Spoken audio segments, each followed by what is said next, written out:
If people only knew.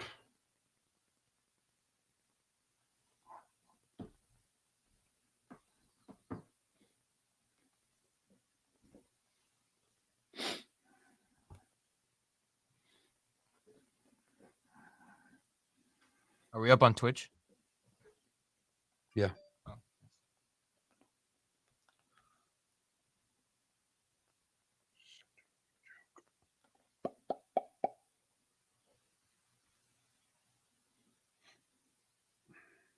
Morning, AJC. Adam. AJC. 10 seconds.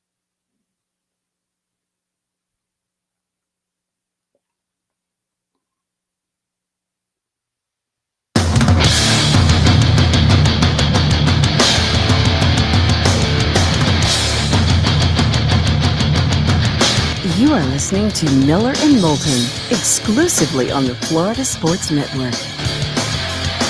And now, here's Mark Miller and David Moulton. Top of the morning to you. We get off to a good start? We hope so. Thanks for joining us. How the heck are you? Miller and Moulton here on the Florida Sports Network. FloridaSportsNetwork.com, where if it is a conference final, then we must have a sweep. Hockey, basketball. We are not having competitive series.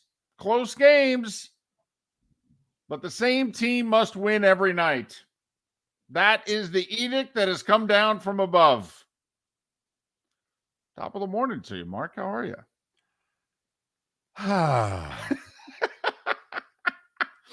This was one of those behind the curtain mornings that we'll just skip and say, you know what? I'm doing just fine and dandy, David.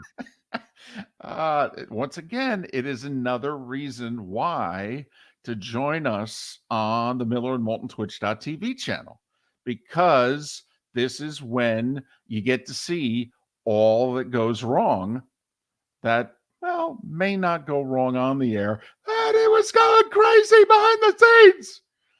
And, Mark's sweating a little bit earlier than normal. Usually it takes at least a segment or two, get into that first big cup of coffee to start sweating bullets, get worked up about something. No, man, 5:57 a.m. He'd sweated off a couple pounds. He'd already done a cycle on the treadmaster there. He was, ready to go. Let's do this. Woohoo! When your wife texts you later, you working out today? You got, I already did that. About 5:40 to 5:57. Trust me, I got it in. I'm good. But man, oh man, how about them Florida Panthers? How about them Denver Nuggets? I did not realize this. The last of the ABA teams to make the finals. I never thought of that. Don't know why I didn't think of that. I think of the most inane things all the time. 46 years? It's a hell of a drought. Well, I mean, there's certain fan bases out there going, oh, please get in line. But yeah. I mean, damn near your lifetime, right? Pretty much. Yeah. Could be your younger brother. The Denver Nuggets could be your younger brother there. Or a younger cousin. Brother. Cousin? How about a younger cousin? So many good players in there. Do we go Issel? Do we go David Thompson? I mean, there are so many Nuggets that we could choose from over the years. Well, and also one of their all-time greats, Carmelo Anthony. Although many people may think of him as a Knick, and he just retired yesterday. But yes, they have had some terrific players. But their best one may be playing for them now. I don't think there's any doubt. Wow. That's the best Denver Nugget to ever put on a uniform. Say it with your chest, Mark. Trying to tell y'all. So, can't disagree. I mean, I don't think David Thompson ever won an MVP, never mind two. David Thompson never took them to the finals. No, he didn't. Okay, there was a fairly stiff competition when David Thompson was, in the league. There's no doubt. But we'll get to the Florida Panthers in a second, because I think maybe, just maybe, this could or should pertain to all of our major sports. We talked about it throughout the season. The NBA is obsessed with their awards more than all the other leagues combined. They're obsessed with who wins MVP, Rookie of the Year, Defensive Player of the Year. Absolutely, the league is obsessed. It's a league of stars. It's a league of individuals. There you go. There you go. That's the key thing. It is a league of individuals. That is the way the league is marketed. That is the way that they have reached the level of popularity that they have. Whether you are an NBA person or not, the league is immensely popular, and it is on the back of individuals.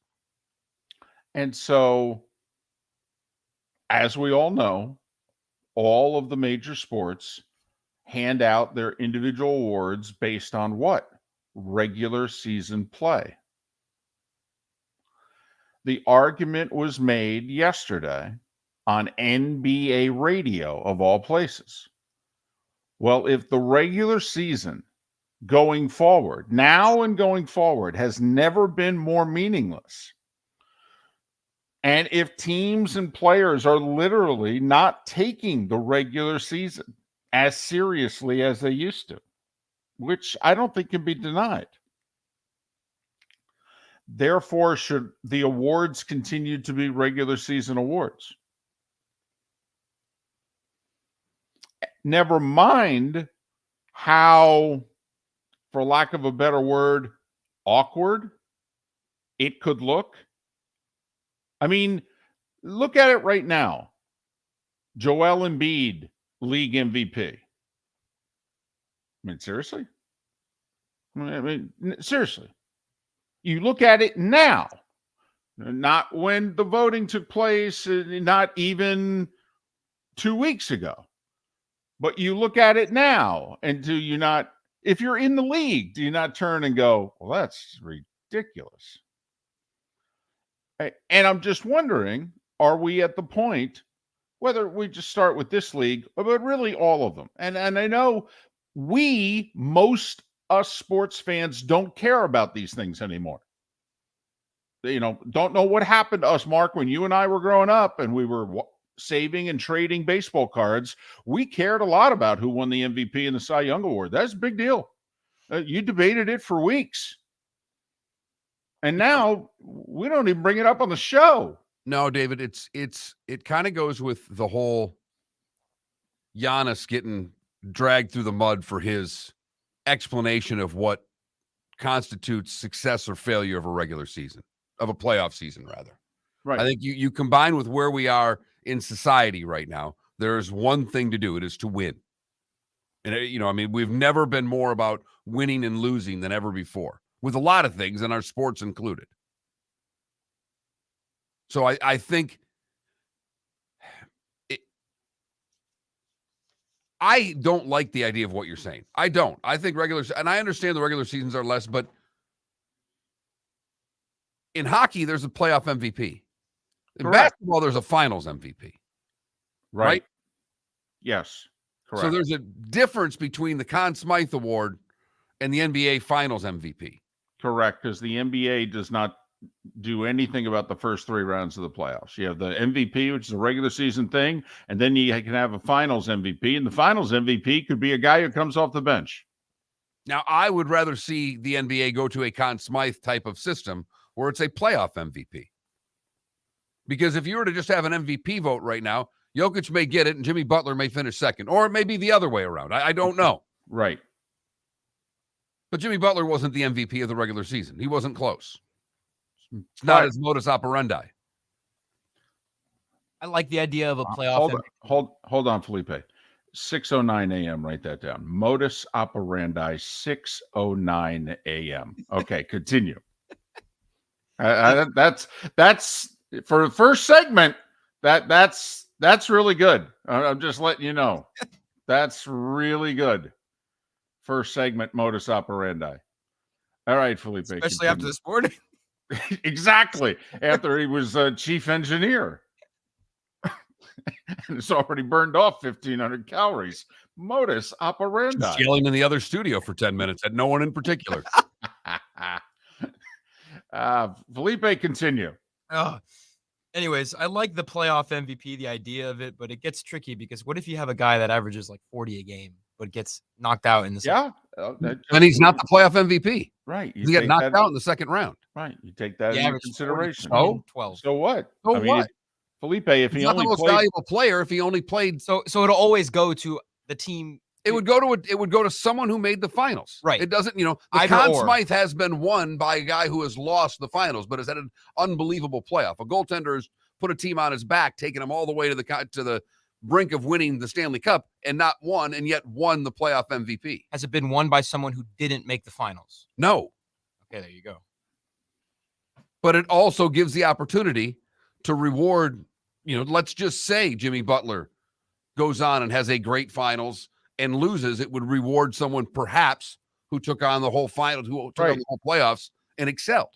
Jerry West, one of the years that the Lakers lost in the finals to, I think it was to the Knicks, maybe it was to the Celtics back in the day, he won finals MVP. Lakers didn't win the title, but he averaged like 37 a game. But I was just a thought. He turned every award. See, the problem is there used to be a time, David, in baseball, and I'm sure in other sports, where the MVP of the league didn't have to be on the best team. Well, right. Hell, Andre Dawson won MVP on the worst team in the division anyway. But we made a change that the MVP had to be the best player on the best team in just about all sports. Basketball is one of the only sports we don't do that in still. How about then just for basketball? If you are not comfortable with turning the football, the baseball, and the hockey awards and incorporating the postseason into them, which I'm fine with, by the way, especially since the baseball season is 6 months long. I'm fine with giving out an MVP based over 162 games as opposed to giving it out over 10% of that. I'm fine with that. But in a league in which they really don't give a damn anymore about the regular season, should their awards be tied to it? Especially since their contracts in some way are also tied to it. I mean, how ridiculous does it look right now? Ask a Boston Celtic, does Jason Tatum feel like first team All-NBA to you and Jaylen Brown second team All-NBA? And they both are making a ton more money because they made those lists. And if you're the Celtics organization, never mind the Celtics fans, are you like, seriously, we got to pay these guys $50 million more over the next 4 or 5 years? Have you watched them this week? Seriously? What the? So, I don't know, just food for thought. Put that in your modus operandi and smoke it. I'd need a water bong for that. That's way too much work. We do have a pretty good show lined up today, by the way. I know. Despite everything going wrong this morning. Glad we got on the air. David Sampson will join us in his usual spot. Matt Vincenzi, I'm surprised he's joined us. He's rich. He made so much money on the PGA that I'm surprised he's going to pick up the phone this morning. John Forsland to talk some hockey as well. That's all ahead, plus the starting 5 in 25 minutes right here on the Florida Sports Network. David Moulton for Napa, Napa Auto Parts, and Napa Filters. Insist on Napa filters for your vehicles, or if you're a do-it-yourselfer, only buy Napa filters. Napa has a filter for almost anything on earth that moves, whether it's motorcycles, foreign and domestic cars, vans, SUVs, earth-moving equipment. You get the idea. Napa Auto Parts, Napa filters. Insist on them for your vehicles, or if you're do-it-yourselfer, only buy Napa filters. Hello, friends and family of Southwest Florida. Are you looking to tap into the electric vehicle market? Well, look no further, because we here at Southwest Florida Golf Carts have just what you need. E-bikes, golf carts, LSVs, scooters, and more. Come down and talk with one of our experienced sales reps, have a soda and a smile, and you could be cruising the streets in your new EV today. Stop by the store or visit our website at flgolfcarts.com and enter for a chance to win $100 off your next purchase by answering John's monthly sports question. Ladies and gentlemen, once again. Yeah. Hi. Excuse me. Hey, the line starts back here. Ma'am, if your party's not here, you're gonna have to go around again. If you had the opportunity to avoid all this, wouldn't you? Salt Live is the official transportation provider of the Miller and Moulton Morning Show, making your trip to and from the airport seamless and stress-free. Salt Live is supported with the help of local partners like the Bayfront Inn. Gather your family and friends and enjoy a leisurely day on the water with a pontoon or deck boat. If you prefer to explore the waterways without a motor, the Bayfront has canoes, standboards, and kayaks. At the end of your journey, enjoy lunch or dinner at the Bamboo Tropical Bar and Grill. The Bayfront Inn, something for everyone on 5th Avenue in downtown Naples. BayfrontInNaples.com. When you need a ride, book with Salt Live Transportation, 308-8686, or book on saltlivetransportation.com.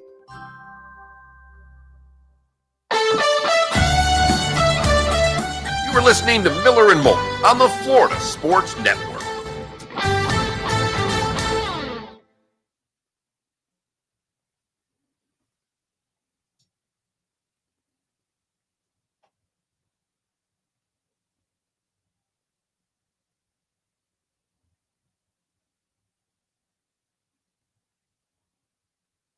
Is it Brown and Tatum playing bad, or is it just the Heat making them look sorry on defense?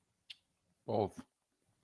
Because it truly is unbelievable that the Panthers and the Heat are both doing that, making incredible teams look sorry. I did not, Brian.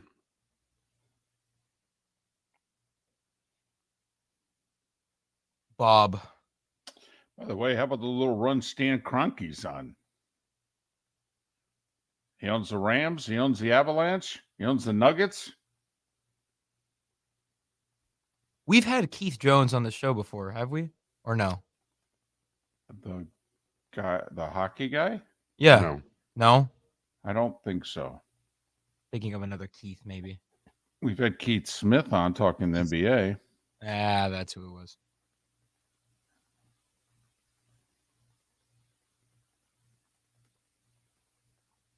Well, you mentioned Matt Vincenzi, and so, I was inspired by it. We'll ask him how much he won on Koepka. Hey, thanks for joining us.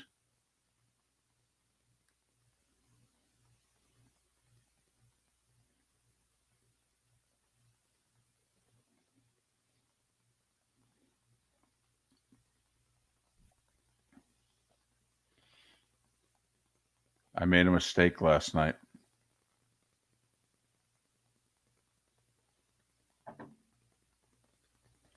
Mark, I made a mistake last night. Yeah.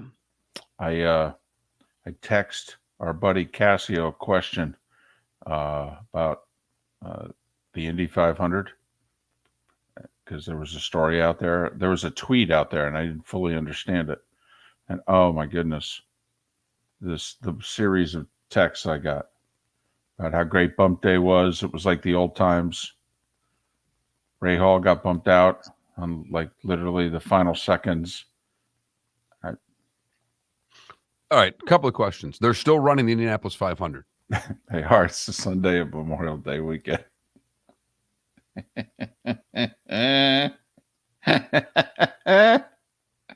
Yes, sir.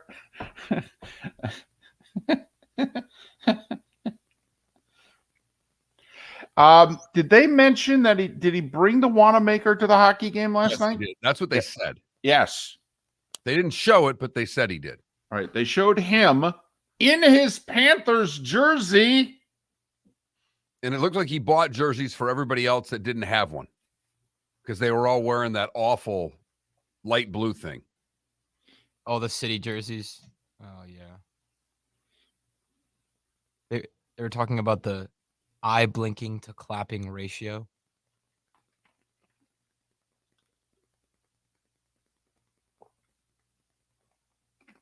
Hey, ma'am. We said it yesterday. Huge fan. We thought he'd be at the game. And if he was, Turner would definitely show him. I think it makes him and them look cool. Absolutely. Anytime an athlete from another sport's into what you're doing. And he was, I mean, they were showing he was a fan. Is he the highest profile Panthers fan? Probably. Yeah. Yeah. They don't have very many fans. No. Name another high profile fan they have. Not athletes being asked to show up and Kodak the Heat Black. guys showing up and Kodak Black. That's all I can think of. In fact, I have a very big question for you, Mark, when we come back concerning said fan. By the way, real quick, the arena is called FLA Live Arena. That was like a county given name. So they don't have like a company that is paying for naming rights. I wonder if they'll get one. neither do the Heat. They had to. No, Kaseya. They have one now. Yeah, but the city did that one too.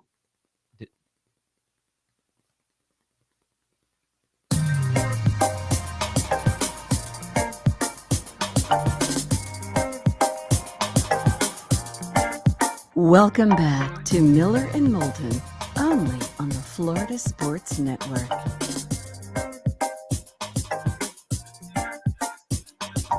"21 minutes past the hour. Miller and Moulton, Florida Sports Network, floridasportsnetwork.com.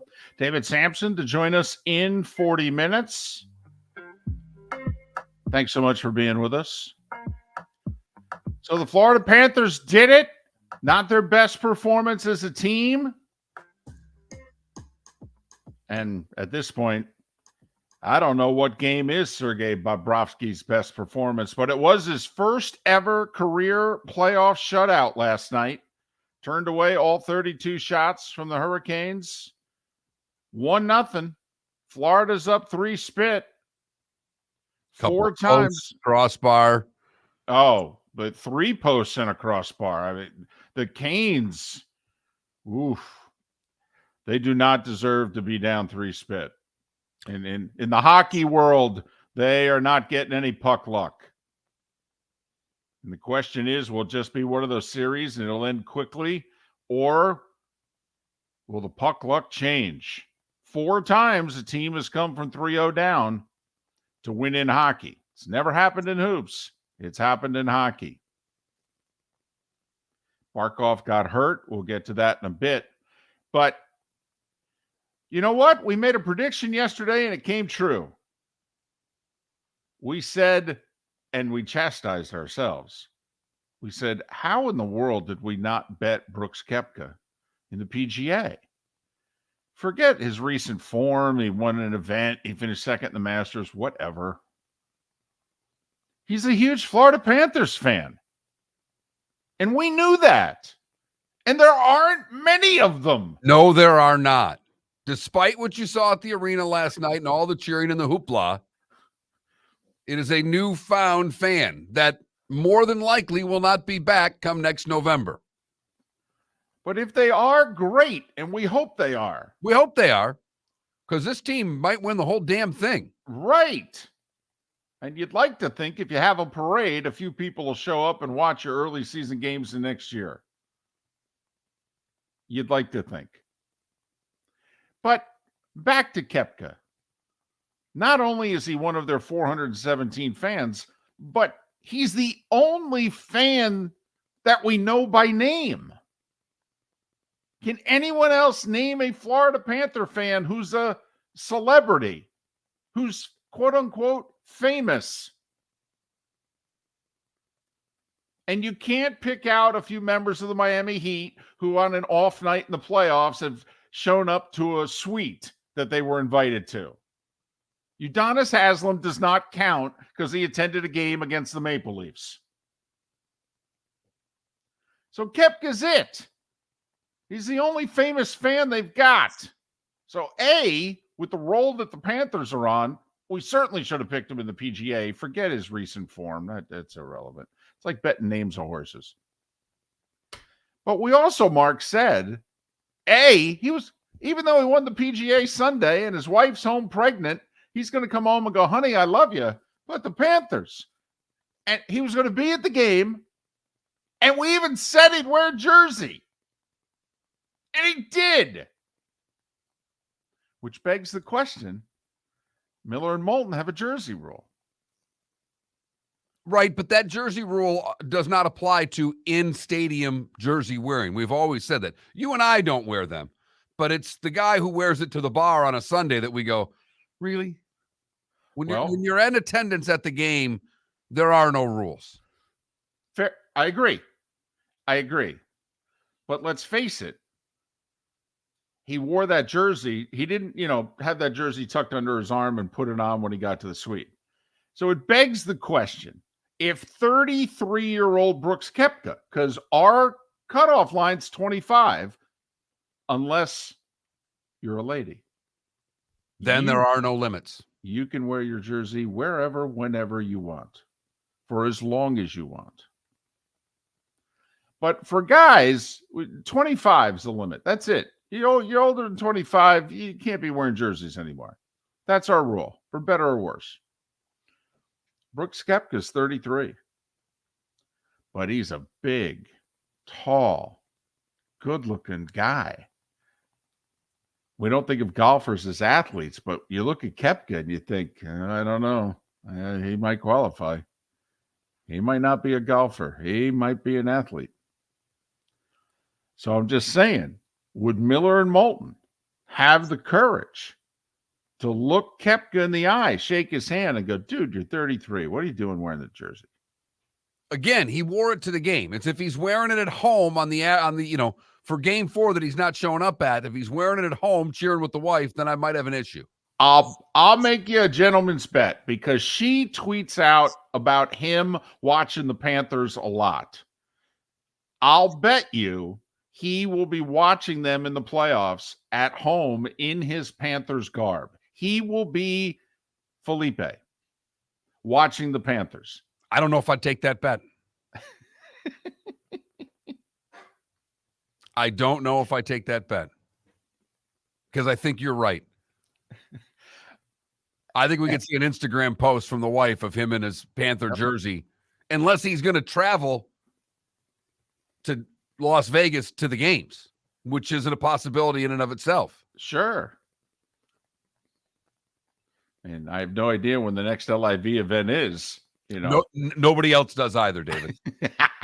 Including the CW. Wait, they're playing this week. Ah, man. We were running sitcoms. What? We got to run golf? How long? What days? Wait, a playoff? We got to carry the playoff? Never mind.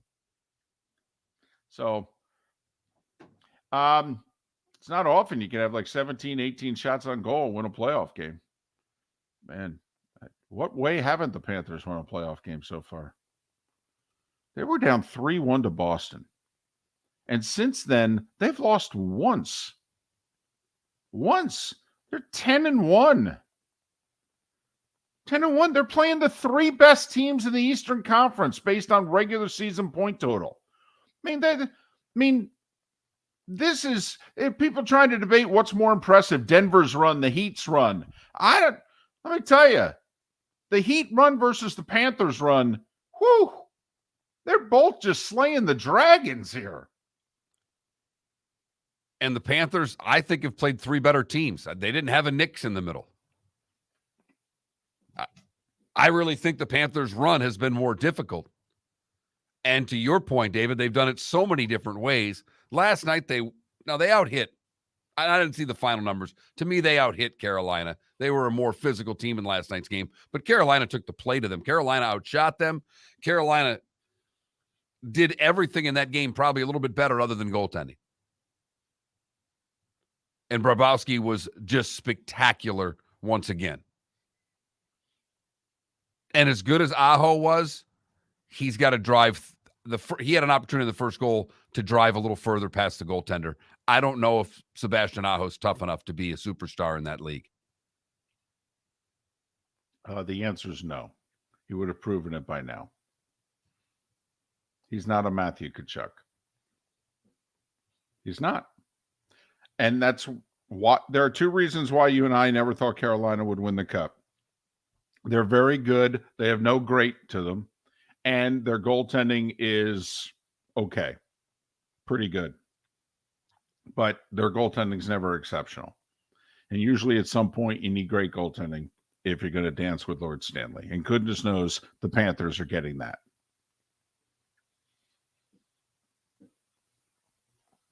They're up 3 spit. They're up 3 spit. Unreal. A win away from skating for the cup. Just like the Heat are a win away from playing for the Larry O'Brien. Look at you going Larry O'Brien. Just thought I'd mention it. It'll be the last time, I promise. Probably a good thing because you confuse people. Yeah, I know. That got me thinking, wait, did they rename that sucker? Miller and Moulton. The starting five's next. David Moulton for Napa, Napa Auto Parts, and Napa Filters. Insist on Napa filters for your vehicles, or if you're a do-it-yourselfer, only buy Napa filters. Napa has a filter for almost anything on earth that moves, whether it's motorcycles, foreign and domestic cars, vans, SUVs, earth-moving equipment. You get the idea. Napa Auto Parts, Napa filters. Insist on them for your vehicles, or if you're a do-it-yourselfer, only buy Napa filters. Hello, friends and family of Southwest Florida. Are you looking to tap into the electric vehicle market? Well, look no further, because we here at Southwest Florida Golf Carts have just what you need. E-bikes, golf carts, LSVs, scooters, and more. Come down and talk with one of our experienced sales reps, have a soda and a smile, and you could be cruising the streets in your new EV today. Stop by the store or visit our website at flgolfcarts.com and enter for a chance to win $100 off your next purchase by answering John's monthly sports question. Ladies and gentlemen, once again. Hi. Excuse me. Hey, the line starts back here. Ma'am, if your party's not here, you're gonna have to go around again. If you had the opportunity to avoid all this, wouldn't you? Salt Live is the official transportation provider of the Miller and Moulton Morning Show, making your trip to and from the airport seamless and stress-free. Salt Live is supported with the help of local partners like the Bayfront Inn. Gather your family and friends and enjoy a leisurely day on the water with a pontoon or deck boat. If you prefer to explore the waterways without a motor, the Bayfront has canoes, standboards, and kayaks. At the end of your journey, enjoy lunch or dinner at the Bamboo Tropical Bar and Grill. The Bayfront Inn, something for everyone on 5th Avenue in downtown Naples. BayfrontInNaples.com. When you need a ride, book with Salt Live Transportation, 308-8686, or book on saltlivetransportation.com.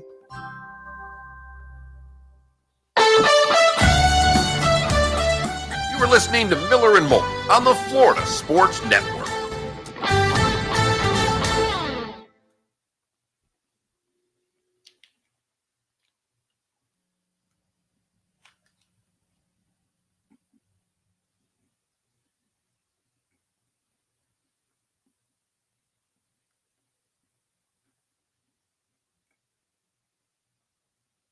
I did have to look up how to spell it, but yes. Didn't want to mess that one up.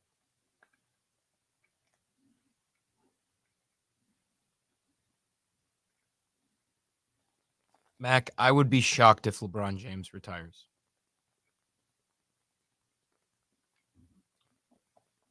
I think that's an in the moment comment, and he's exhausted because he was playing through what was deemed as a potential season-ending foot injury. What are you talking about over there? You're just Mac, talking. in the Twitch chat, he said, "Is LeBron serious about retirement?" The press conference, he said that he's considering retirement, but he won't. I promise.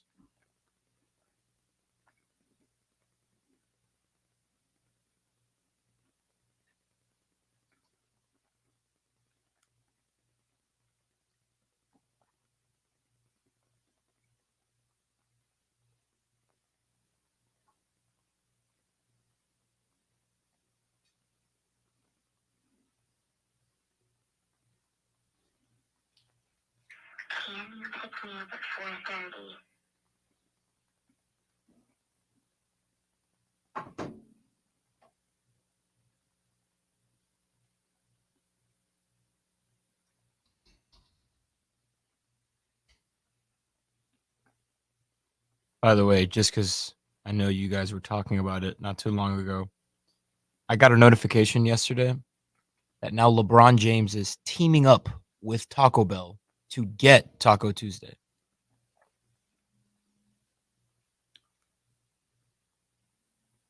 Or is that why you guys started talking about it in the first place? I thought we brought that up, but maybe not. I know we brought up the Taco Bell part, but then, yeah, you brought up the Taco Bell part, but then you mentioned LeBron James. Now they're teaming up. They're working together to get the patent. I'm like, you cannot be serious. Copyright, but yes. Or, right. That.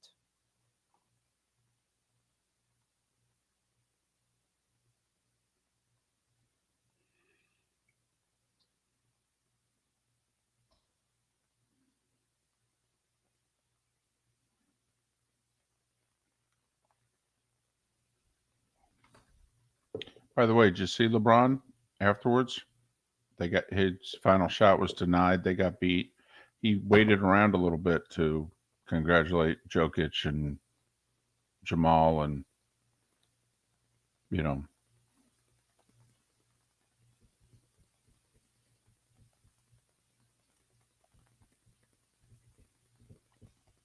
Jokic is a mystery. I love this guy. Lisa Salters goes, Nicola, your fans in Denver who have been praying for an NBA Finals, what do you have to say to them? And he goes, you know, I want to thank my parents. I don't know. I'm like, okay. Salters won an Emmy last night. Really? Yeah, which she should have won. She was amazing the night Tamar Hamlin nearly died. Amazing. Wow. No, yeah, I like her. She's great. And Breen won play-by-play. Of course. They did the sports Emmys last night. What number Emmy is that for Breen? I think it's his second. Nice. He was great last night.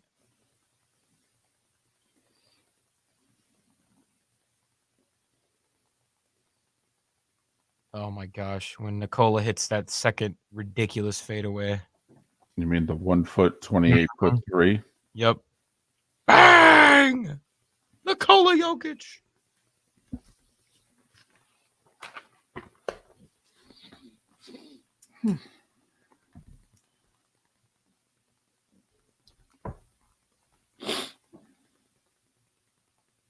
I mean, a shot like that, that's like Larry Bird. I mean,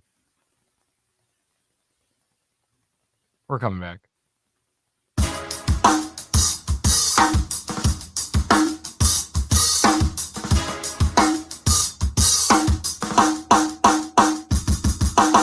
Welcome back to Miller and Moulton, only on the Florida Sports Network.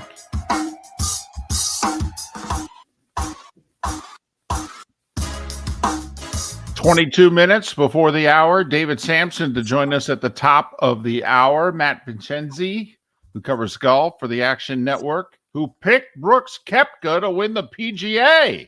Didn't just pick him, bet on him hard. Made I want to say he made $40,000 on Brooks Koepka. It's either 40 or 80, and I'm not joking around. He put his 4 bets up on Twitter, the tickets, and he said I didn't have enough room on the picture to put all 5. I think he made 40 large on the PGA. And Matt asking the question, what the heck's he doing our show at 8 a.m. if he made that kind of money? It's my first question to him. And for that matter, John Forsland's joining us in a couple hours. He called the Panthers Canes last night. He's the best play-by-play guy going in the sport. What's he doing getting up so early when he could sleep in on an off day? So we've got a good show lined up for you. Thanks for being with us, Miller and Moulton, Florida Sports Network, floridasportsnetwork.com. You may have missed a few things yesterday and last night, and that's why we bring to you The Starting Five. 5 stories you need to know. It's the Starting 5 on Miller and Moulton. Here's number 1. Hey, I'm going to throw everybody for a loop. I'm going to start with football. It was a very newsy day yesterday. It's just, catching you off guard. It's my modus operandi this morning, Mark. Packers are getting the draft. I got to admit, have you been to Green Bay? Have you been? I mean, where are they going to hold this sucker? If not inside Lambeau, there's nowhere else to go. And they don't usually hold these things inside stadiums. So Detroit's got the draft next year, Green Bay in 25. NFL owners approved the emergency third quarterback rule. See, currently they got 53 guys on the roster. 46 are active on game day. Now they'll make a 47th active. It's the third quarterback. And only active if the other two quarterbacks are injured, however. Correct. It's the old rule that they're re-implementing into the NFL, right? That basically it's an emergency quarterback situation. Correct. You can't just put them in because your first two guys suck. They have to suck and get hurt. Or at least get hurt. Once they're in, by the way, that's it. Can't go back to the other two for any reason whatsoever. Also, the NFL owners, remember a couple months ago they met and there was hey, maybe we should flex Thursday Night Football. And Mr. Rooney and Mr. Mara were like, hell no, this is an awful idea. But they had 22 votes. And they only needed 2 more. Well, they found the 2 votes. So the NFL can now flex some late Thursday night football games in the season. Weeks 13 through 17. 5 possible weeks. Amazon can flex up to 2 of them. They have to give 28 days notice for the fans. Because obviously a Sunday afternoon game getting moved to Thursday night, that's inconvenient if you've got tickets and you're planning to go. By the way, Mark, just right now, your Amazon.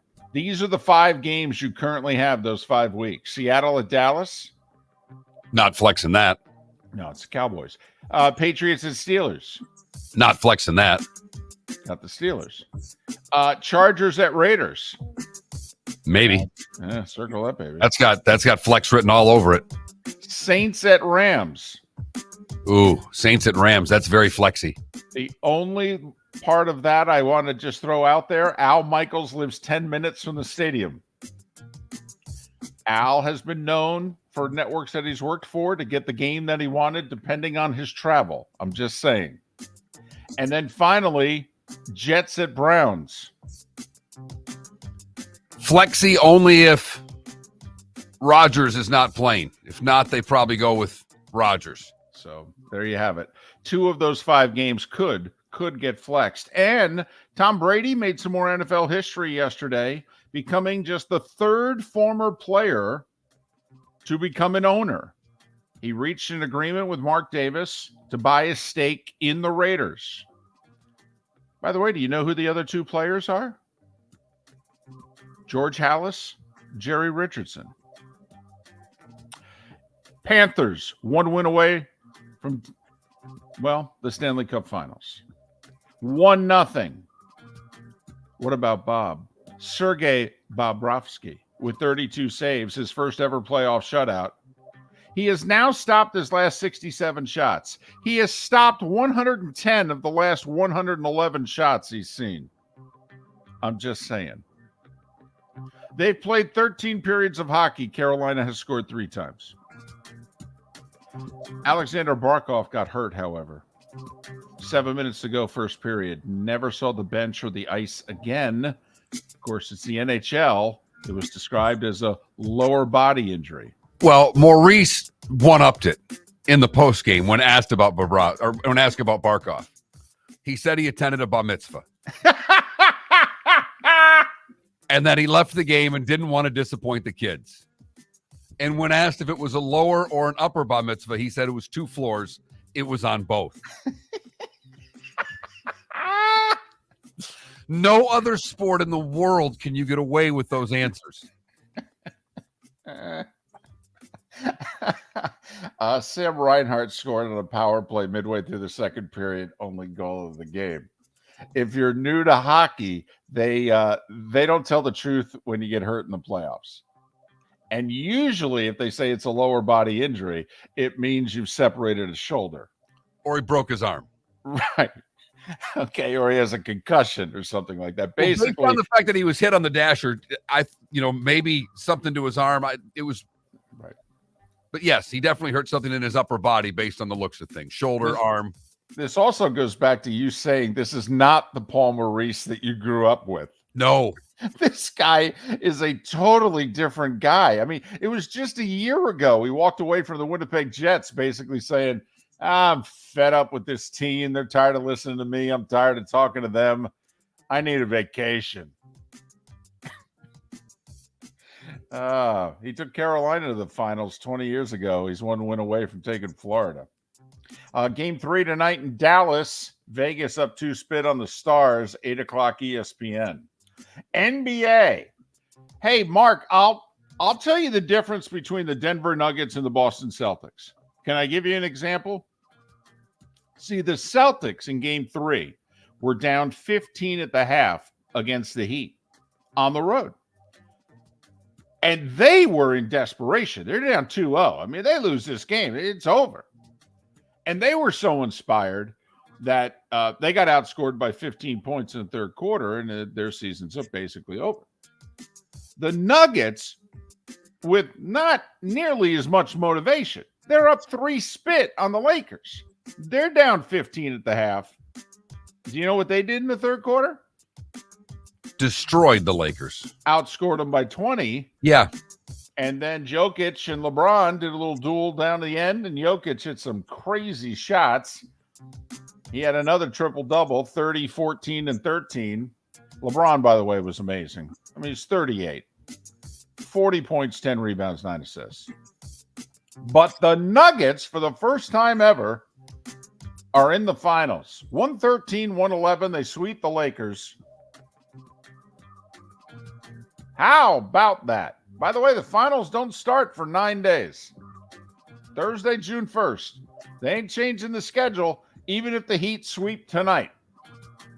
Everybody's going to have a lot of time off. June 1st is when the finals begin. By the way, after the game, LeBron said something that you may hear a little bit about today. LeBron said, quote, I've got a lot to think about. And when pressed on it, they're like, about what? About whether I'm going to come back and play next year. Oh, really? So you're considering retirement? Yes, I am. Huh. All righty then. So one other NBA note, Steve Nash interviewed for the job in Toronto. Remember, he's a Canadian legend. I wondered if they were going to interview him for the Phoenix job, but then again, apparently him and Durant weren't on great terms in Brooklyn, so maybe that's a non-starter in Phoenix. Hey, Mark, you're not going to believe this. The Heat are favored tonight. Stunning. Finally. Care to guess the spread, though? 2.5. 1.5. Okay. I mean, could they get any less respect? I mean, they were 8.5 game 1, 9.5 game 2, 4.5 point dog at home in game 3. Unreal. Carmelo Anthony retired. He didn't play this past year, so officially he played 19 years in the league, retires as the 9th all-time leading scorer. Baseball. It got dicey at the Trop last night. Rays up 6-2 going to the 9th. Gave up 4 hits and a walk in the 9th. 2 runs scored. Jays had the bases loaded with 2 outs. Rays got out of it. Beat Toronto 6-4. Hit 3 homers. Siri, Arozarena, and Rayleigh all homered. Kiermaier returned to the Trop. Got a very nice video ovation. Went 0 for 3, but threw out a runner at the plate. You know, hit 310, by the way, for the Jays, Kevin Kiermaier. Colorado handed the Marlins the 3rd loss in their last 4. Dropped them back to 500. 5-3 Rockies.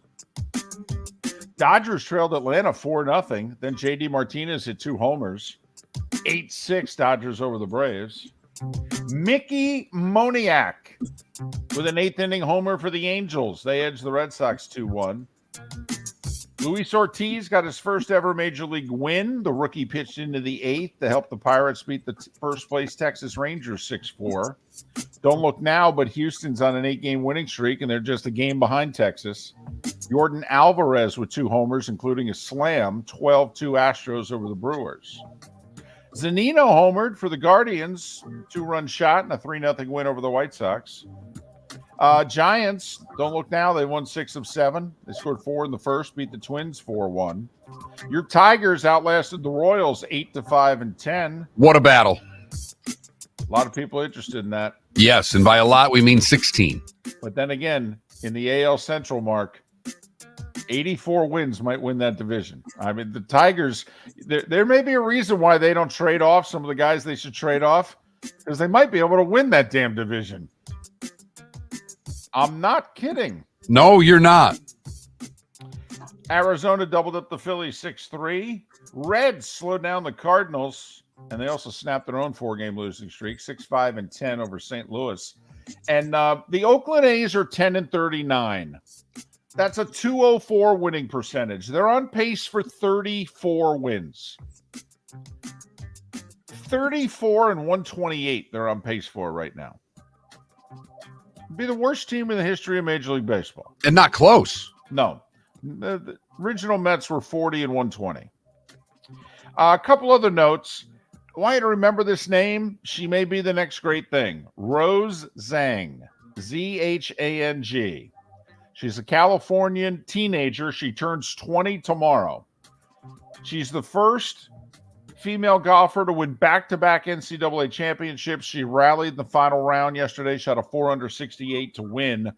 She's going to turn pro, they think, this week, but if she does, then she's out of the U.S. Women's Open, so maybe she waits until after the U.S. Women's Open. I don't know. But this could be the next great American female golfer right here. Rose Zhang from Stanford.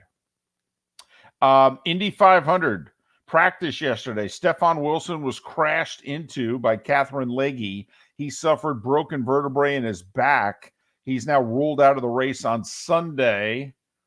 They don't know if J.R. Hildebrand, or maybe if they have to go to another team, Graham Rahal got bumped from the race. Would they even ask him?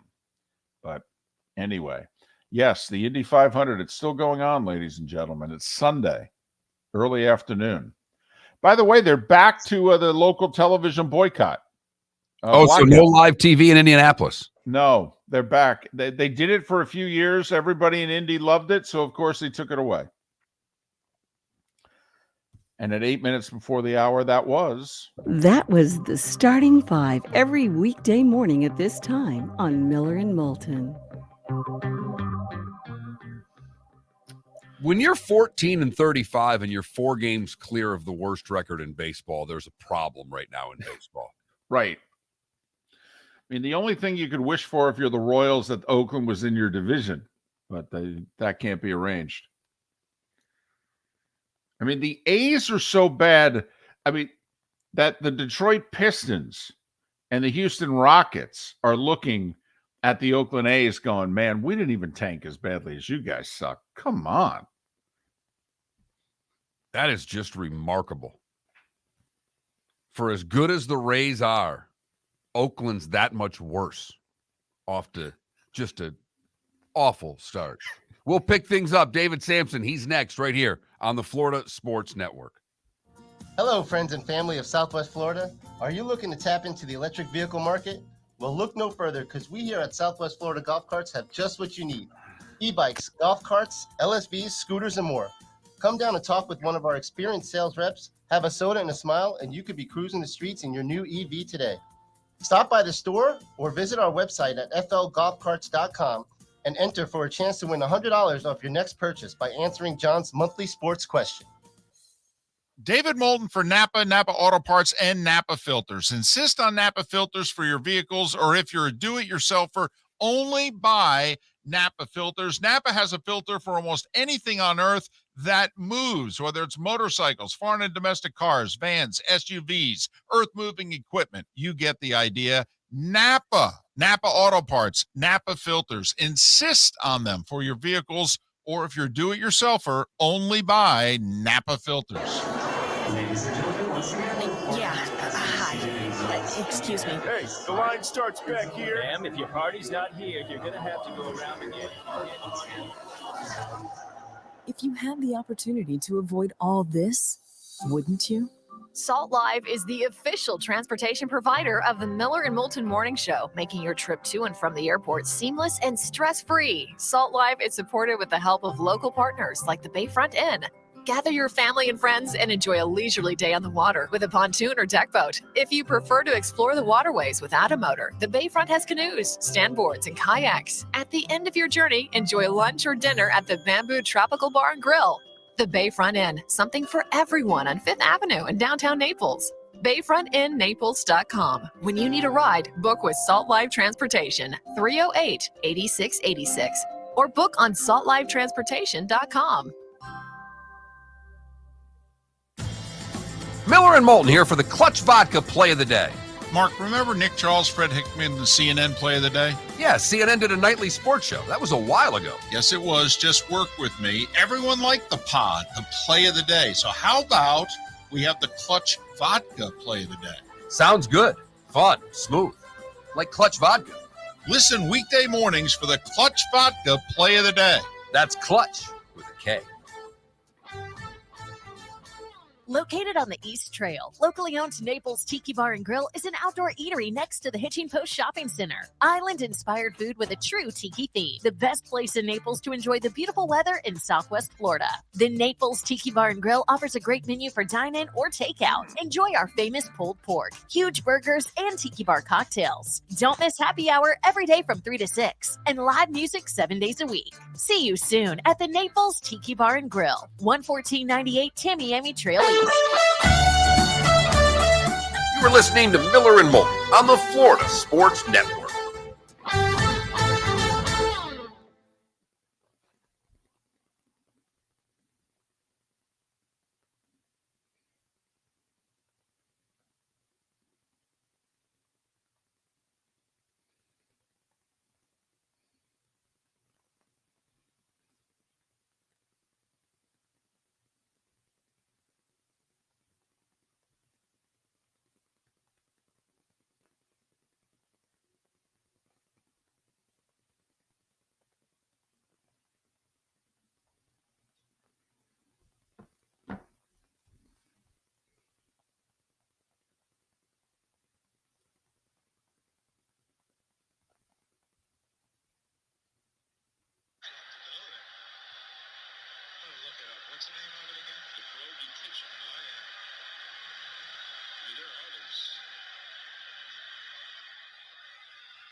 Good morning.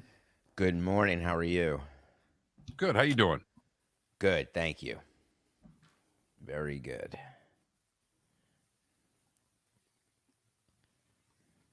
Breaking in the glove again? Just here this Tuesday.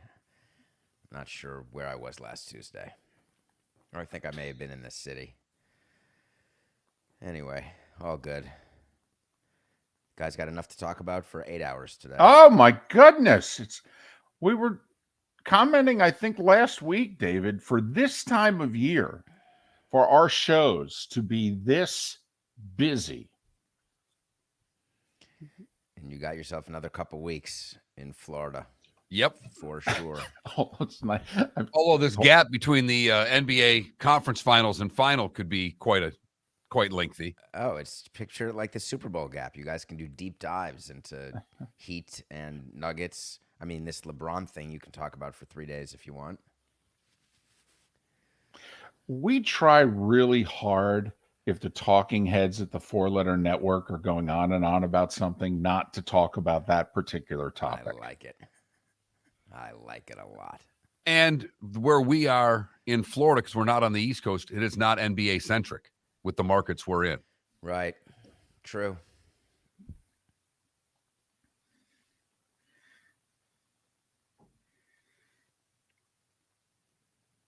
Although I will say, even Mark, okay, and Felipe, our producer, like, and we got a story in our Twitch chat room. Apparently, there are a few Heat fans on the Southwest Coast. It's been a generation now of them being really good. More than that. Yeah. When was their first title? 06? Mm-hmm. Yes. Riley showed up in 95, right? Every 20-year-old that grew up in Fort Myers, Southwest Florida, is probably a Heat fan. Yeah. I saw that stat from David Aldridge that the Heat, Pat Riley, will have been involved in 19.5% of all NBA finals in history as a player, executive, or coach. I didn't do the math. I don't know if it's true. That's Damn. That's ridiculous. Yeah, I saw that this morning as well. All right, here we go.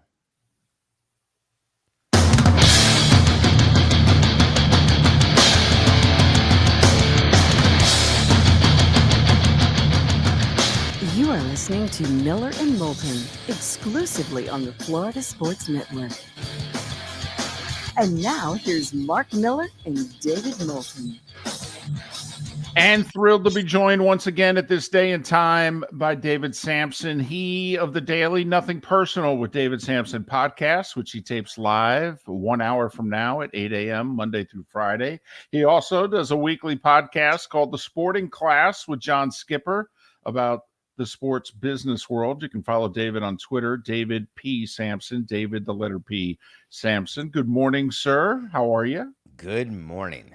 It is a great time to be involved in our business. Well, why so? What is it that you were thinking of already? What's the first thing coming out of your mouth at 8 o'clock, David? NFL flexing their Thursday night schedule. Because even I recognize that with the Nuggets going to the NBA Finals, with all the stuff going on, with the Panthers with a 3-0 lead going to the Stanley Cup, the excitement, still the NFL rules. I get it. And it does. It's not even close. The numbers show it's not even close. I've got 120 minutes ready for today's 45-minute show, so I'm going to have to cut half the show. And I may cut that Green Bay is hosting the draft in 25, but I have a whole story about that, which I think would be great to talk about, but that can live on in another day in case there's ever a slow news day. Well, David, we are going to have 9 days in between when the Heat win tonight and the NBA Finals, so I would just save it for one of those days. I always worry that I won't have enough content for Nothing Personal, and I start working on the show about 4 hours after I finish. So about 1 o'clock every afternoon, I start working on the next day's show. And sometimes I get nervous that there won't be enough topics. And then I do a producer's call with Coca, around 9 or 10 o'clock at night, and then again in the morning. And you know what? There's always enough to talk about. Well, this flex thing is interesting because the NFL has they're coming close to telling their fans in stadium, you don't really matter. We've all known this for a long time, David. But now they're basically outwardly saying, yeah, we don't care about the in-game fan like the way we used to. So the quiet part out loud is a very fascinating thing when you're a sports executive because you get a playbook when you become a president of a team, and there's certain things you just don't say.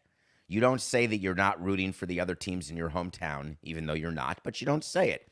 You don't say that don't care about your local fans and their revenue because you only care about the national revenue. That's in the NFL president's playbook. You just don't say it.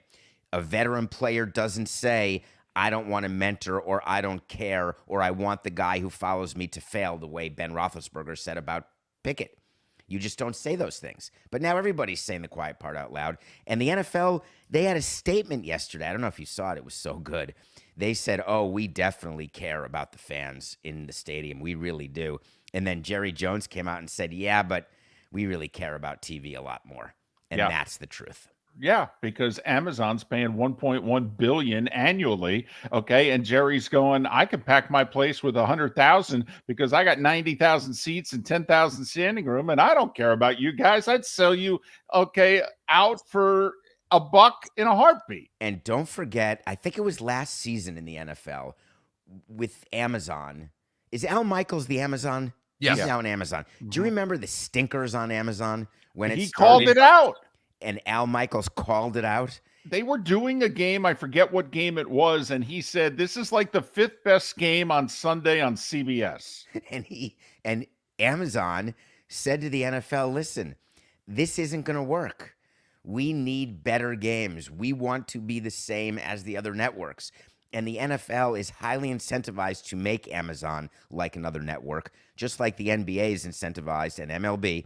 They're all incentivized to make these streaming networks for competition. Okay, the NFL can damn near get away with anything. But like this week in baseball, the Yankees are playing 5 games in a row on 4 different networks.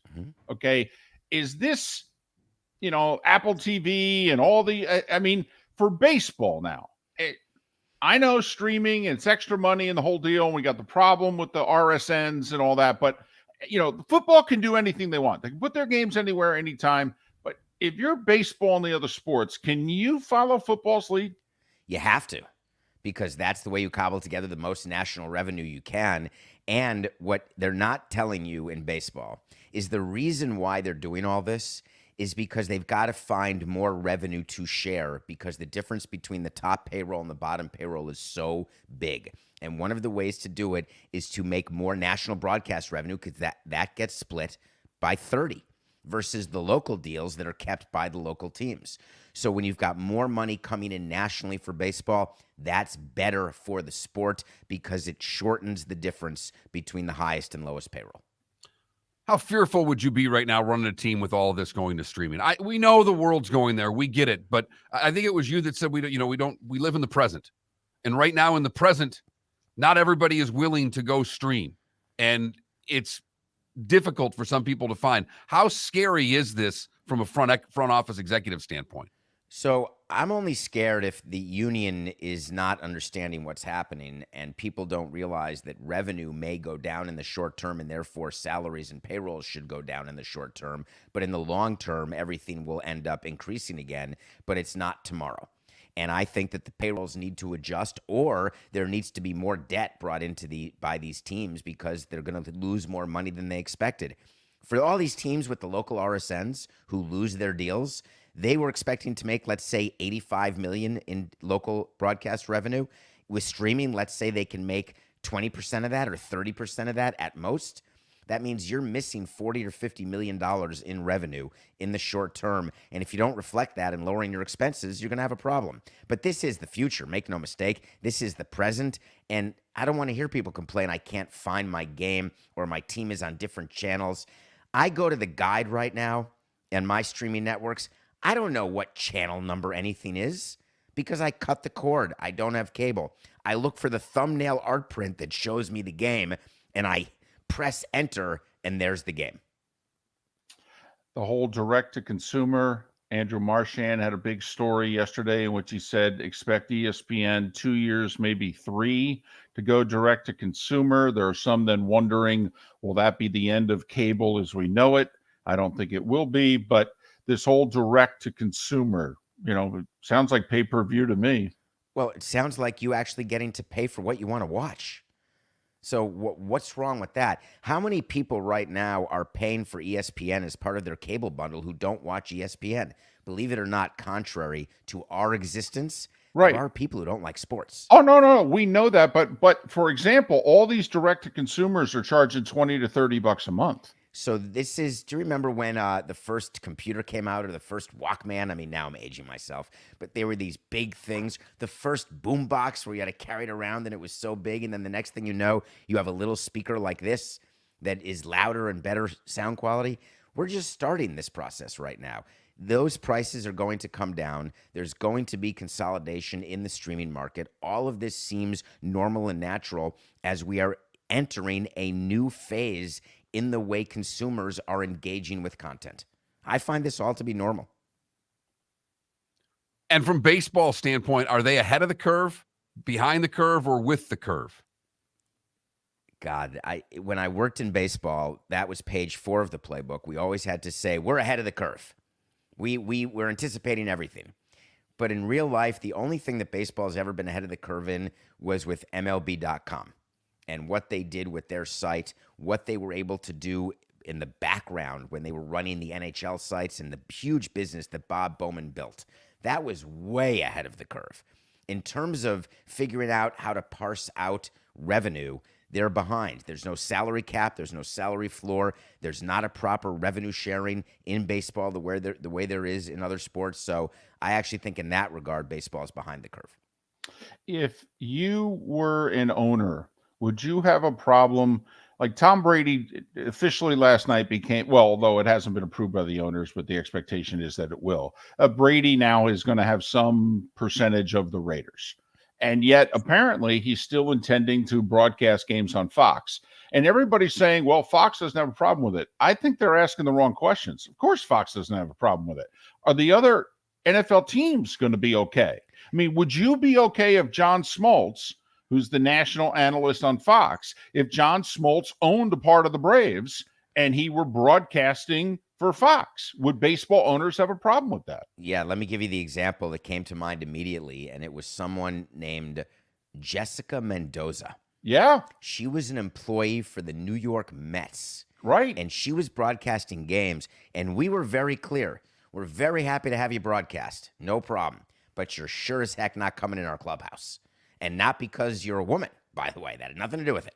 We don't want any Mets employee coming into our home clubhouse and looking around, talking to anybody. You want to broadcast a game, be my guest. But if I am a competitor of the Las Vegas Raiders, part of being a good broadcaster is you have to be in with the coach. Yeah, you have a production meeting the night before the game, coaches and players. And if I was an opposing team, I would say, I'm sorry, Tom, we're not having anybody talk to you. And that is absolutely right. So I question how this will be. First of all, the number of games that Tom Brady has been a broadcaster, I believe it's, wait for it, 0. Is that right?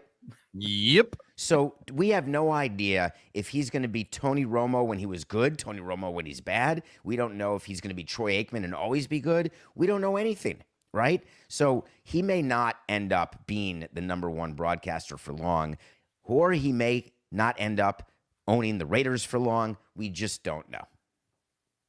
He's David Sampson. His daily podcast, Nothing Personal with David Sampson. He records it in 48 minutes. He does a weekly podcast, The Sporting Class with John Skipper. What do you make? We got about a minute.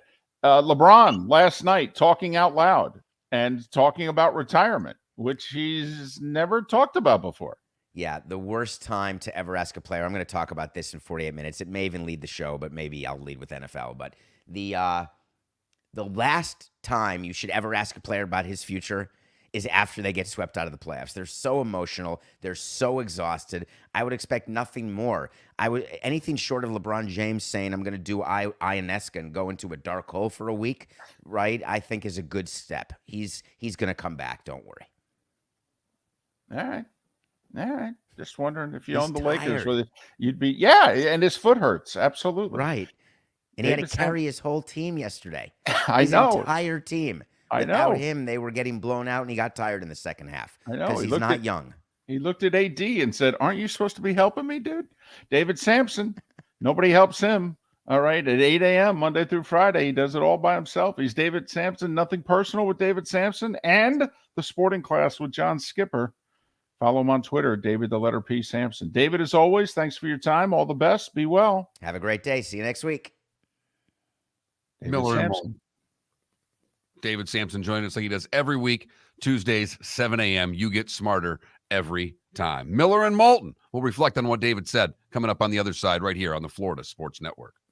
David Moulton for Napa Auto Parts, and Napa Filters. Insist on Napa filters for your vehicles, or if you're a do-it-yourselfer, only buy Napa filters. Napa has a filter for almost anything on earth that moves, whether it's motorcycles, foreign and domestic cars, vans, SUVs, earth-moving equipment. You get the idea. Napa Auto Parts, Napa filters. Insist on them for your vehicles, or if you're a do-it-yourselfer, only buy Napa filters. Ladies and gentlemen, once again. Hi. Excuse me. Hey, the line starts back here. Ma'am, if your party's not here, you're going to have to go around again. If you had the opportunity to avoid all this, wouldn't you? Salt Live is the official transportation provider of the Miller and Moulton Morning Show, making your trip to and from the airport seamless and stress-free. Salt Live is supported with the help of local partners like the Bayfront Inn. Gather your family and friends and enjoy a leisurely day on the water with a pontoon or deck boat. If you prefer to explore the waterways without a motor, the Bayfront has canoes, standboards, and kayaks. At the end of your journey, enjoy lunch or dinner at the Bamboo Tropical Bar and Grill. The Bayfront Inn, something for everyone on 5th Avenue in downtown Naples. BayfrontInNaples.com. When you need a ride, book with Salt Live Transportation, 308-8686, or book on saltlivetransportation.com. Hello, friends and family of Southwest Florida. Are you looking to tap into the electric vehicle market? Well, look no further, because we here at Southwest Florida Golf Carts have just what you need. E-bikes, golf carts, LSVs, scooters, and more. Come down and talk with one of our experienced sales reps, have a soda and a smile, and you could be cruising the streets in your new EV today. Stop by the store or visit our website at flgolfcarts.com and enter for a chance to win $100 off your next purchase by answering John's monthly sports question. You're listening to Miller and Moulton on the Florida Sports Network.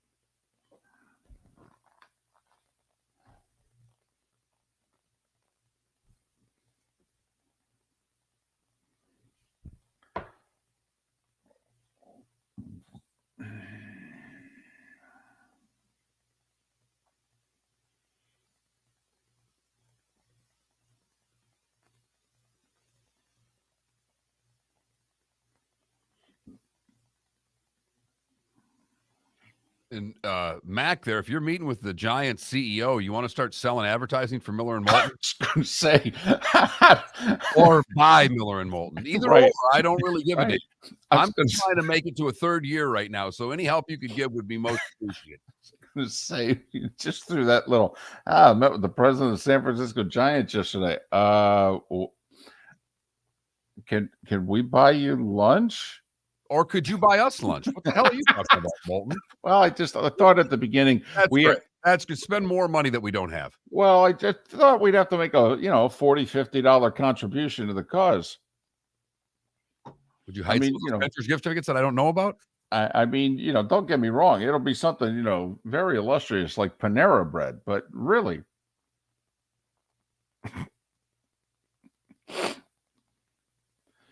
My goodness.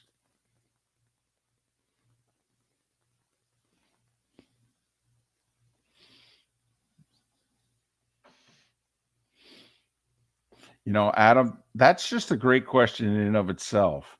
Outside of Fort Lauderdale, will there be Florida Panthers Stanley Cup Finals gear to be found? I may have to go to Dick's just to check.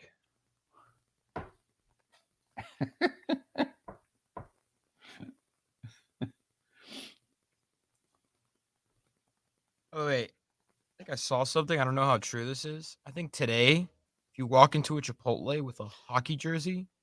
You mean what the guy in Twitch chat just said? Oh, I missed it. I saw that too in the Twitch chat room. Yeah. So what is the promotion exactly? If you walk into a Chipotle with a hockey jersey, it's buy one, get one entree, I think. Mark, will our desert camel jerseys work? I don't even know if I have that. I may have given that to Jacob. I gave all my jerseys to Jacob. I need to see what that logo looks like. Where are they from? Where is it? Dubai? Where was that hockey team from? Desert camel hockey jersey. And I think it was 2012. This guy bought us jerseys. They were white, I remember. Thought they were like, Raiders colors. I thought they were white and silver and black. Yes. Oh, but the logo. I still have it. Wow.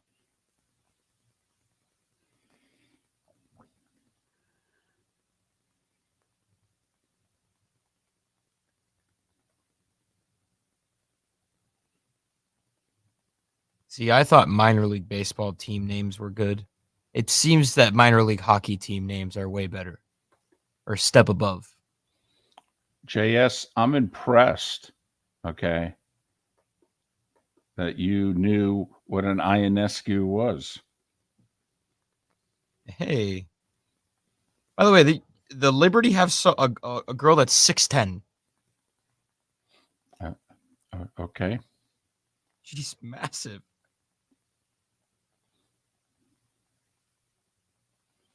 We'll sell you that league's starting to pay its bills. Yeah, good for them. They have found their audience on By the way, TV, in the stands. So how about Brittany Griner? First game back, 27-10. well, she was pretty good. I know. She picked up right where she left off. She's still taller than most everybody on the court. True.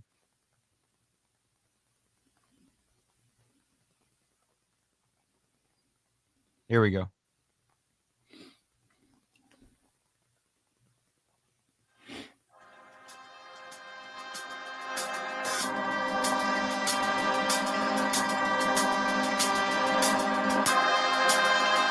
You're listening to Miller and Moulton, only on the Florida Sports Network. And now, here's Mark Miller and David Moulton. 21 minutes past the hour. Thanks so much for being with us. Miller and Moulton, Florida Sports Network, floridasportsnetwork.com. Matt DeGenzi covers golf for the Action Network. So not only does he talk gambling, he does gamble on golf. Mark, who'd he bet on to win the PGA? Brooks Koepka. Wow. So he made a few bucks, and yet he's still joining a show like this in 40 minutes' time. I'm stunned. I'm stunned he's working this week. John Forsland, who called Carolina and the Panthers last night on national radio. He'll join us in about an hour and 15 minutes. He's got a couple of his favorite expressions. Hey, hey, what do you say? And that's hockey, baby. The Panthers. That's hockey, baby. Get a goalie who's the best player on the ice. You're probably going to win. Good exchange in the intermission last night between Lundqvist and Gretzky. I think Gretzky's actually getting better in studio. He's given us a little something. He's given us what he would do as a scorer against Bobrovsky. It was a nice little exchange of Lundqvist saying what he's looking at and Gretzky countering with, as you're looking at what I'm looking at. And it was just a little insight on the greatest goal scorer who's ever played the game, talking with one of the great goaltenders as to how they attack one another. And it's pretty clear Carolina's trying to go high on Bob because Bob is spending a lot of time down on his knees in the butterfly, and those top corners are, in theory, available.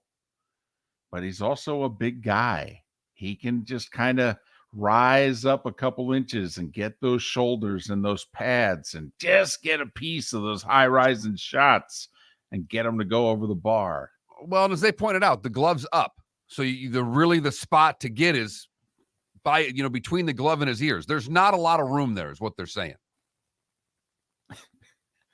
And they're in studio. Just ask the Carolina Hurricanes how much room there is.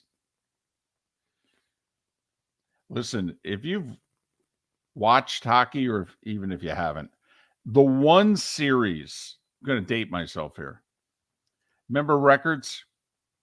Remember they used to have the RPMs there, 33, 45, 78. The Carolina-Florida series seems as if it's on 45, and the Dallas-Vegas series seems like it's on 33.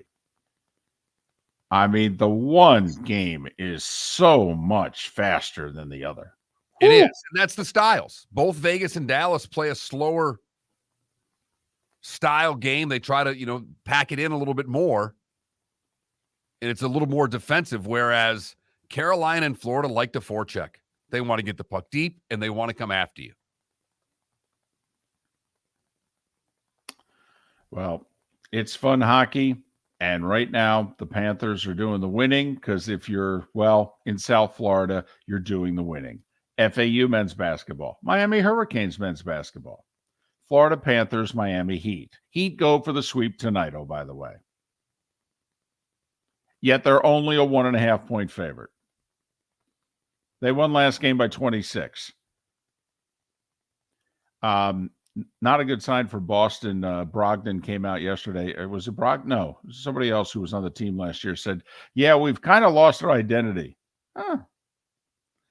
Really? We hadn't noticed. What was your identity? Well, I think they were better defensively, I think what he was getting at. Well, a year ago. Yeah. This year, they went away from being a defensive team and wanted to be an offensive team. Right. And, well, how's that working out? They're not scoring enough, and they're giving up easy buckets because they're playing a team who relies on defense. And they are dying by the 3. What is going on in this playoffs, though, there's a reason why none of us predicted this. I mean, just think about what's going on. Duncan Robinson couldn't get on the court. He had an $85 million contract. He couldn't play in a game. They were done with him. And then when Spo would reluctantly put him on the court, it was basically, well, you got 2 shots. You make one of them, I'll let you keep playing. You miss your 2 shots, you're no use to me. That's it. He might get 2 shots in 3 weeks. If he misses them, that's it. I was going to say that's the February box scores right there. Right. Yeah.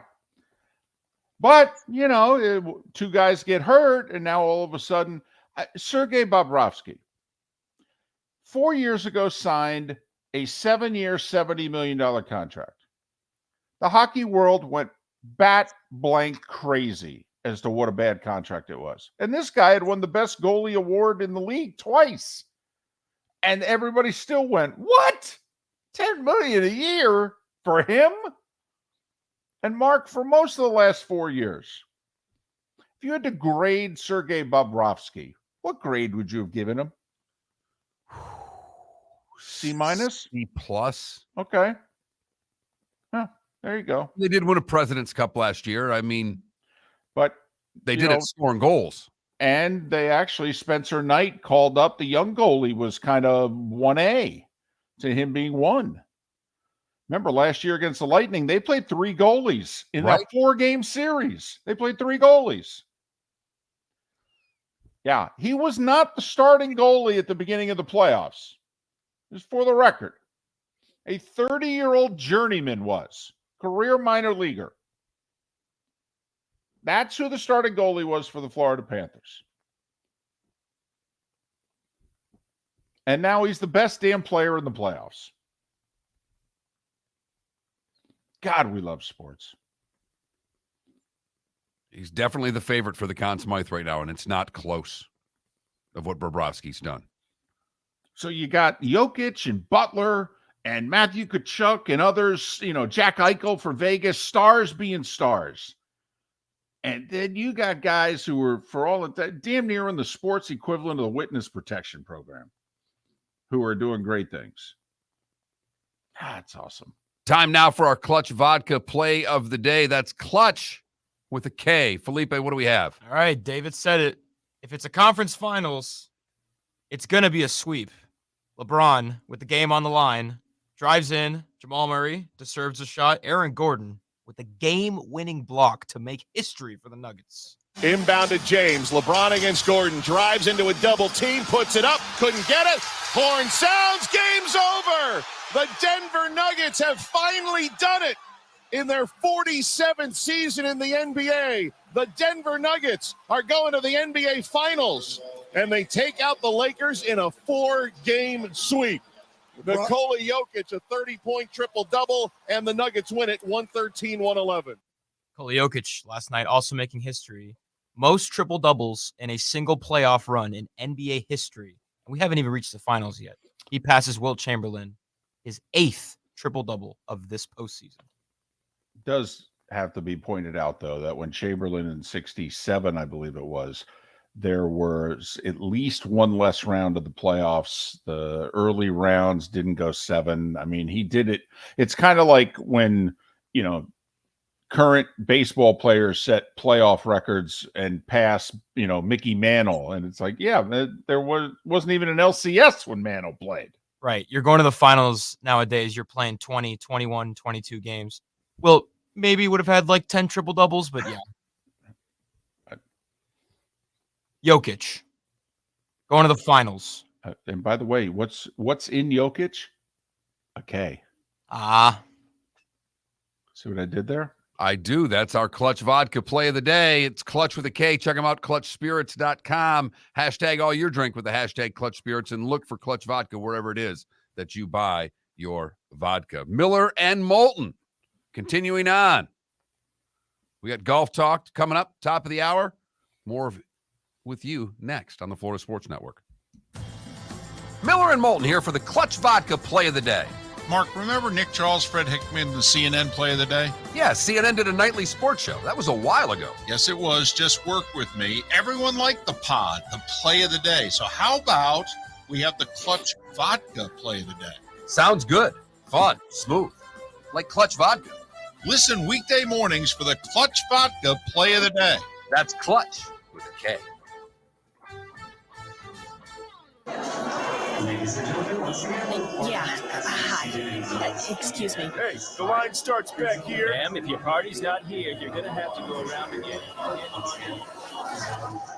If you had the opportunity to avoid all this, wouldn't you?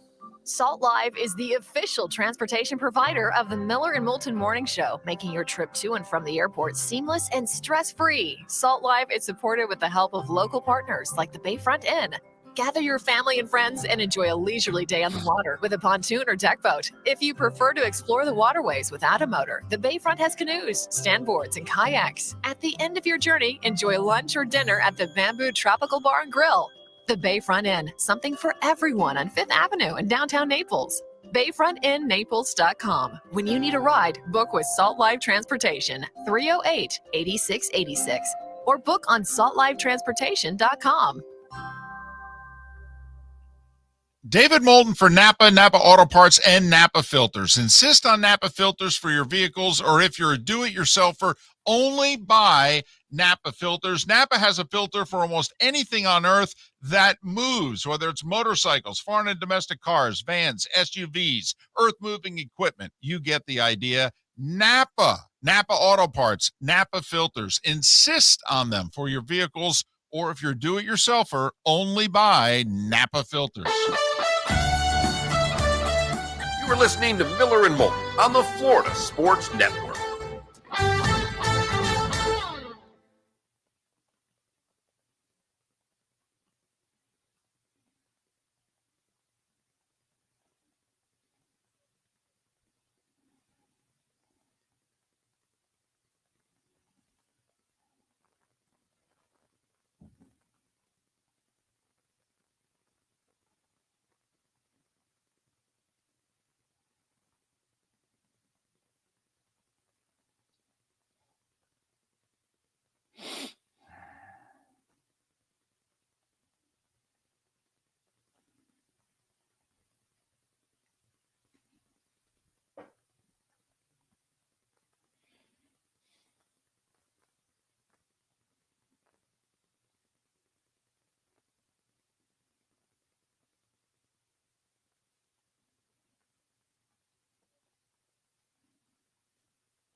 Oh, they lost last night?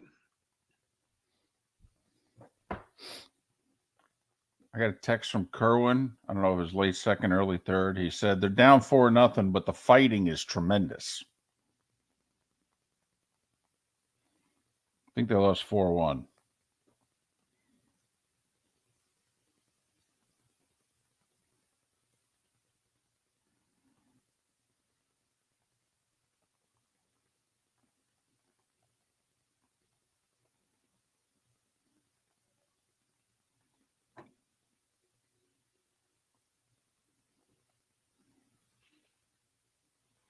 You know, there may be a problem when you can fine a company 1.2 billion euros and it doesn't really affect the company that much. What company were we talking about? Meta. The EU fined Meta 1.2 billion euros. Well, that's like the settlement against Fox. Right. No, right. I'm just saying. Mm-hmm. Yeah, exactly. Yeah, take it out of petty cash. That's all. Got to admit, I don't understand Great Britain. Like, Prince Harry lost his legal challenge for the right to pay for his own security, which apparently they allow royalty and public figures to do. You don't consider him one of those? 30 seconds. I mean, think about it. He's not asking for you guys to pay for his security. He's asking for the right for him to pay for his security. I don't get it.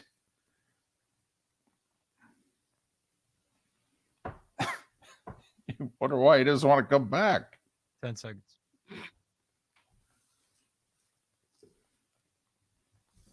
Here we go.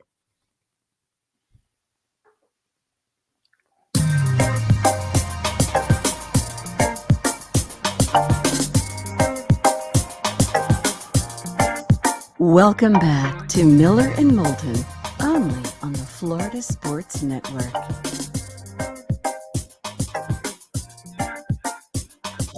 "22 minutes before the hour. Miller and Moulton, Florida Sports Network, floridasportsnetwork.com. Matt Vincenzi, who covers golf for The Athletic, will join us at the top of the hour. 1 hour from now, John Forsland.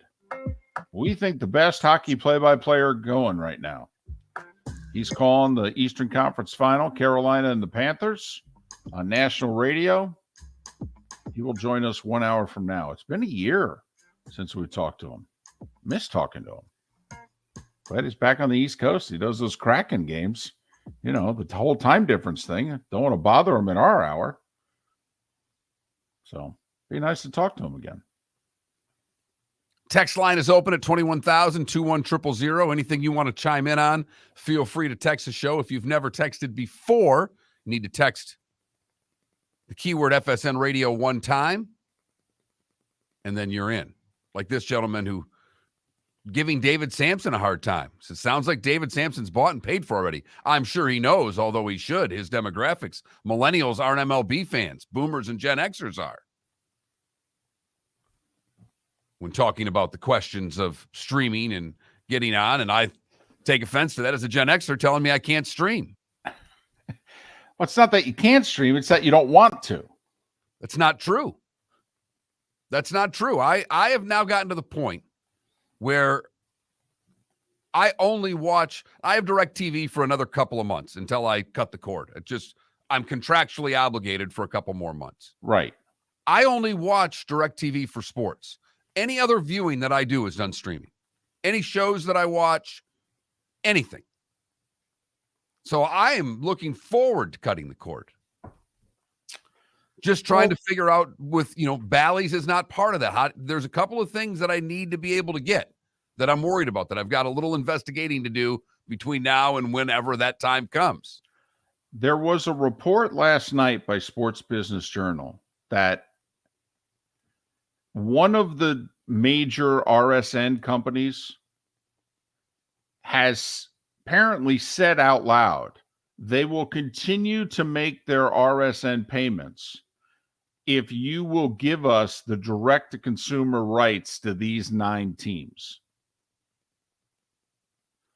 Sounds like an ultimatum to me. But let me ask you, when ESPN goes direct-to-consumer in 2 to 3 years, you going to pay for it? Yes. Why?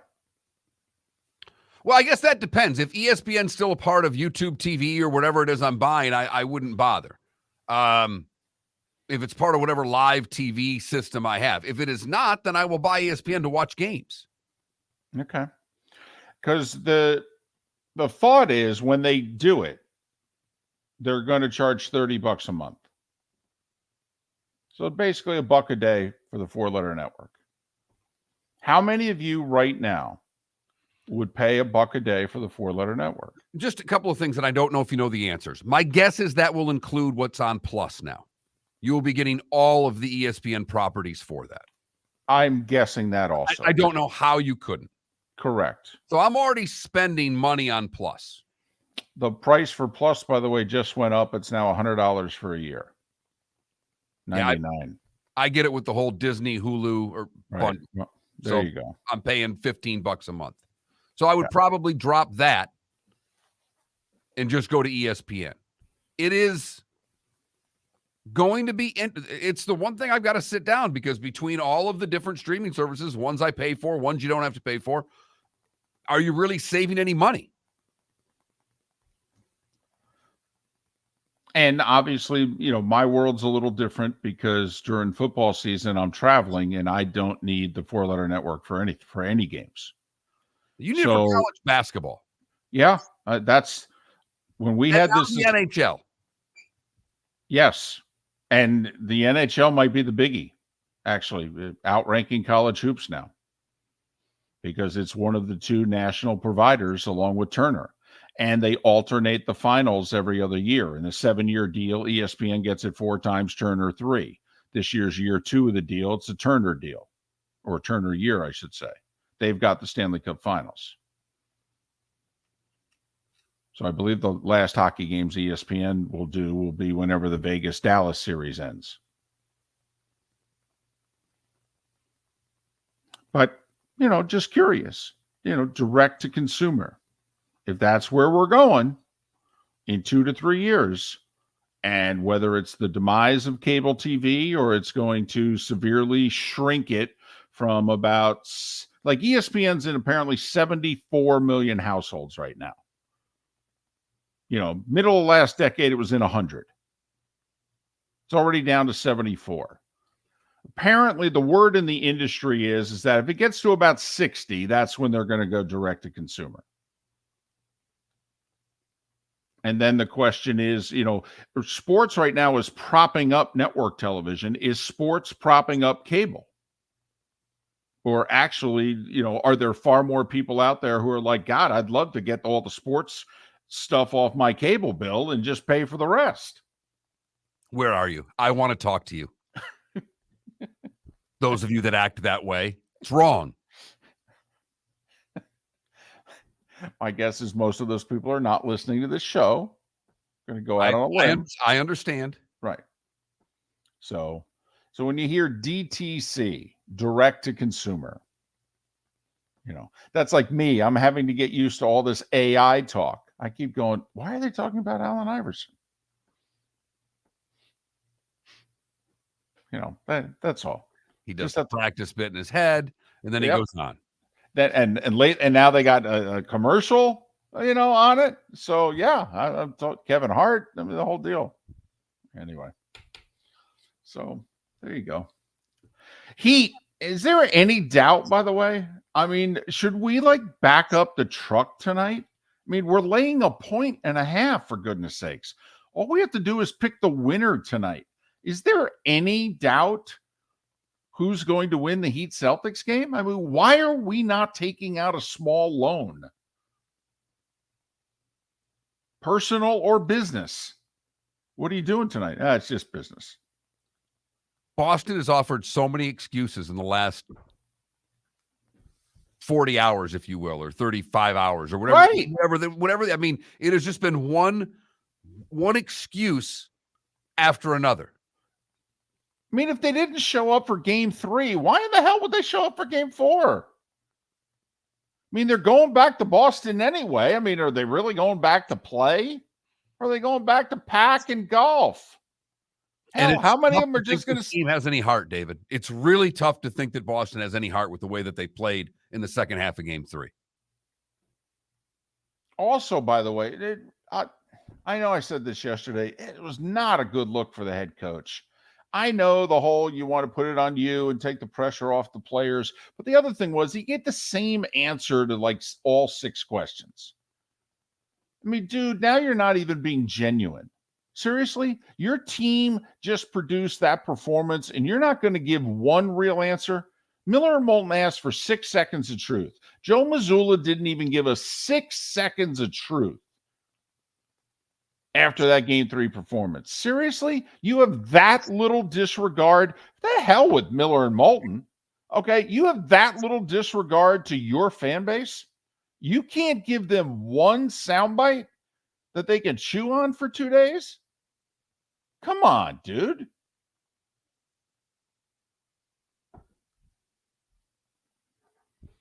Either way, and I know you disagreed with me yesterday. You know, the Heat are all about the heat culture, heat culture, heat culture. Do you know what the Celtics have been about? The Celtics have a slogan. They've been using it for a while. Celtic pride. I'm telling you, Mazzulla had a real opportunity after that game, or he should have done it yesterday even, Mark, in which he'd look, you know, we come to Miami and all we hear about is heat culture. Well, I thought we had Celtic pride. Where is it? Because it wasn't on display Sunday night. I mean, that's legitimate. That's not being a jerk as a coach. How can the players disagree and be upset by him saying that?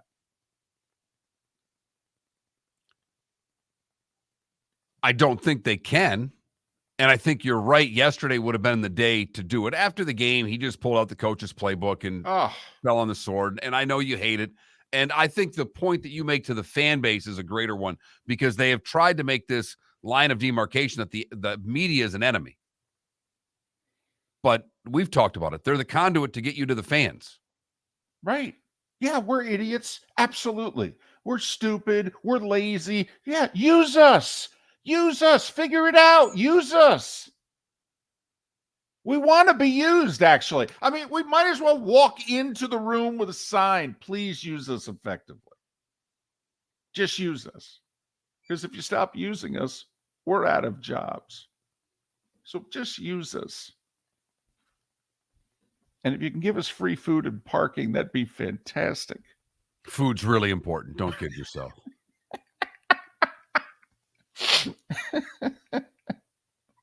But there's part of me, look, I would pick the Heat to me that thinks there's got to be a little pride after that performance that the Celtics are going to come out. The difference is what the Heat have done is that they don't care about your damn pride. Because the Heat are still acting like this series is 0-3 Boston. They have a different mentality that comes from the top down, that they're playing this game like it's a business, like they're still part of a long business trip that's not done. There's 5 more wins on this trip. And this is just one part of it. This is how good the Heat are feeling about themselves. They're actually starting to say a few little things. A few little things are getting out of the room. Like, it's now known they wanted the Celtics. You know, the whole, who would you rather play? When they beat the Knicks, who would you rather play, Sixers or Celtics? It doesn't matter. You know, they're both great teams. It'll be a tough series, blah, blah, blah. No, they wanted the Celtics. Not because, we knew we'd beat them. They wanted the Celtics because it's a rivalry. They lost to them in the conference finals last year in 7. They wanted payback. They wanted the Celtics. Jimmy, in that press conference after Game 7, says, we will be back here. We will be in the same situation, and we're going to get it done. They're 1 win away from the NBA Finals. It's unreal. Unreal. It might be worse than Game 3 tonight. Honestly, I think they might win by 40. I'm actually with Mark. I think there's a little bit of pride tonight. I think they get beat by 15, but I actually think they play a little bit tonight. I do. I can't imagine them laying down. I just can't. But it's 1.5 points. I mean, honestly, how do you not bet the Heat hard tonight? Hard. How could you bet the Celtics tonight?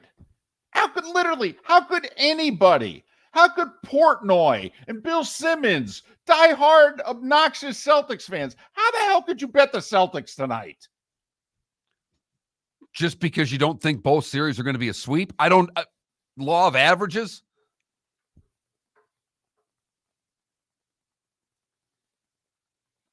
They're really that much better than the Celtics that they're going to sweep them? How many points would I have to give you tonight for you to bet the Celtics? 9. The spread's 1.5. Yeah, I know. I'd want 9. I'll give you the 9, by the way. I'll even give you 9.5. I'll take it. Done. I am backing up the truck tonight. There it is. I am calling a guy. There it is. The Celtics will win tonight. It has just been stated on the show. Moulton backed up the truck. He was reluctantly putting that thing in reverse, and we heard the beeping. Beep, beep. I got to get a sound for that truck backing up. You know what it would be? A truck backing up sound. Hold on. Moulton's backing up the truck. I mean, they've got an emoji for everything. I got to think we could find that sounder somewhere, right? Probably with a pretty quick Google search. I love all the Heat fans going, "Oh, no, man. I can't believe you did that." First off, we've gotten a lot right in the last 2 months. Thank you very much. We were all over FAU and the Canes. Thank you very much. And this postseason for Miller and Moulton's been pretty good. Yeah. And besides, really, Moulton can suck. You're still betting the Celtics tonight? Please. I don't suck as much as the Celtics do right now. So there.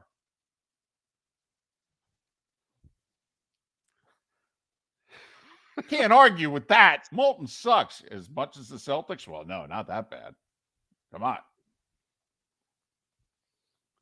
Miller and Moulton. Matt Vincenzi coming up next. John Forsland to join us in the 8 o'clock hour as well, as we'll talk a little golf and a little hockey right here on the Florida Sports Network. Miller and Moulton here for the Clutch Vodka Play of the Day. Mark, remember Nick Charles, Fred Hickman, the CNN Play of the Day? Yeah, CNN did a nightly sports show. That was a while ago. Yes, it was. Just work with me. Everyone liked the pod, the Play of the Day. So how about we have the Clutch Vodka Play of the Day? Sounds good. Fun, smooth, like Clutch Vodka. Listen weekday mornings for the Clutch Vodka Play of the Day. That's Clutch with a K.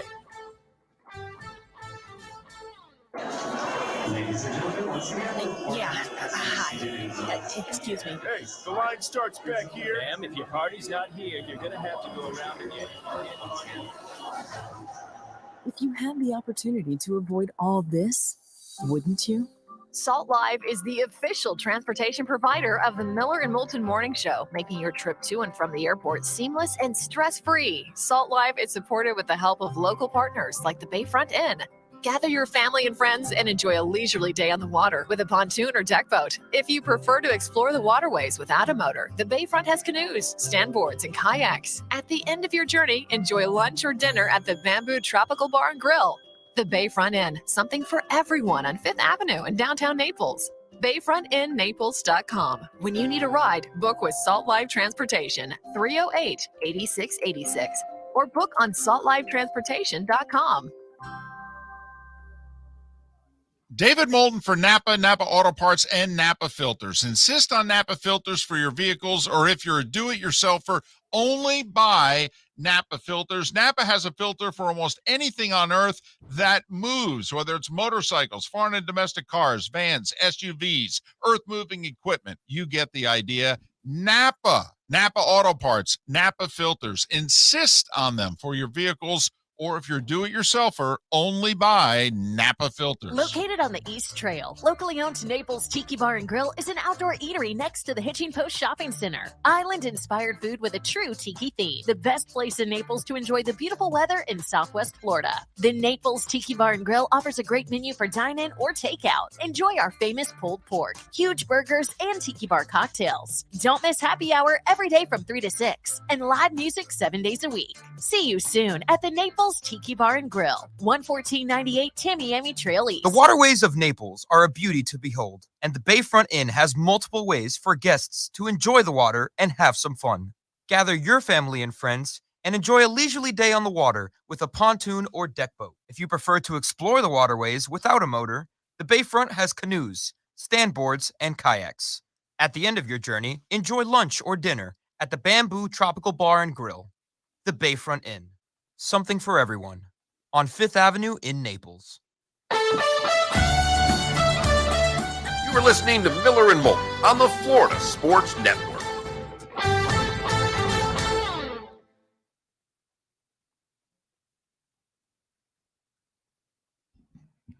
Yeah, Vegas had a far better record than Florida.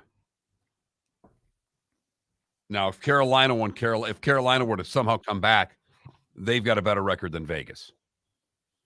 But either Dallas or Vegas has a far better record than Florida. Yeah, nobody had less points than the Panthers.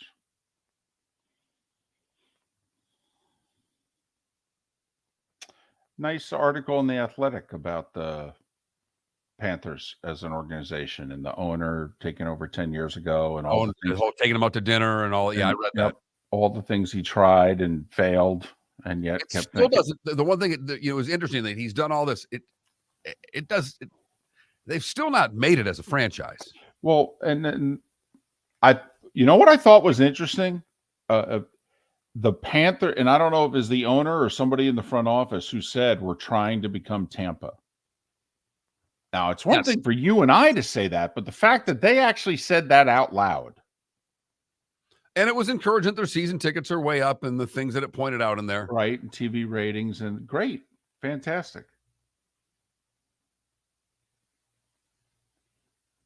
You know what's fascinating about The Athletic is that I read that article, but I read an article yesterday morning about the Heat game. I went to find the article that I read about the Heat game, and I couldn't find it because there was a quote in there that I wanted for the show. And I'm like, there's something I don't remember what it was, but there was a quote. I'm like, hey, I might be able to use that. And I couldn't find the article that I just read. And I'm searching Miami Heat. I'm so with you. I click on the NHL icon, the NBA icon, and I still can't find the stories. It's like, what the hell? The content is so good. It's the worst website in the history of websites. It really is. The content is so good, and the site is so bad. Like, do you use the Score, David? I have not gotten on, and you swear by it, and I have not done it. But I mean, so when you go to the Score, you click leagues. Then you click whatever league. On the top, it's got news, standings, leaders. I can easily go through. When you do the starting five, I'll have the baseball scores up just so I'm watching where you're going in case I saw something you didn't. And it's like, all right, I know when he's done. It's just. The content is so good, and the site is so bad. And the content's so good, we both pay for it. That's how good the content is.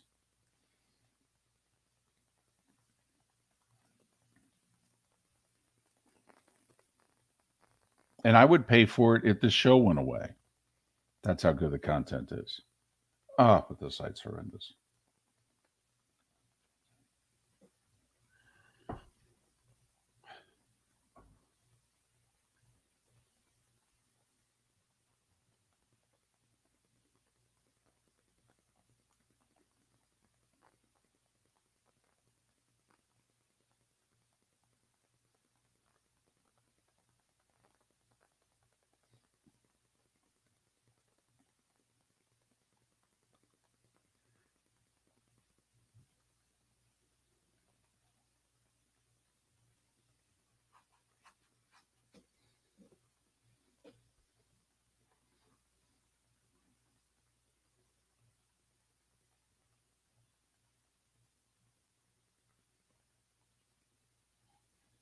Back in 10. I'm calling him now.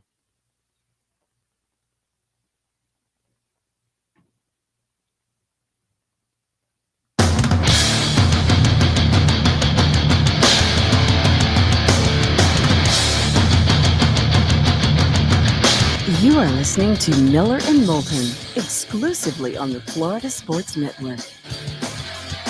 And now here's Mark Miller and David Moulton. And just like that, it is the top of the 8 o'clock hour, final hour of Miller and Moulton in Lake City and surrounding areas, Tampa, St. Pete, Port Charlotte, and Venice. We're just halfway home in the 239. Thanks so much for being with us. Miller and Moulton, the Florida Sports Network, floridasportsnetwork.com. John Forsland, play-by-play voice of the Seattle Kraken, the NHL on Turner, and he's calling on national radio the Panthers-Canes Eastern Conference Final. He'll join us in about 35 minutes. But you know who's as hot as the Panthers and the Heat? Matt Vincenzi. Picking golf winners for the last 5 majors for the Action Network. Follow Matt on Twitter, Matt Vincenzi, PGA, Vincenzi. Matt, it's David and Mark.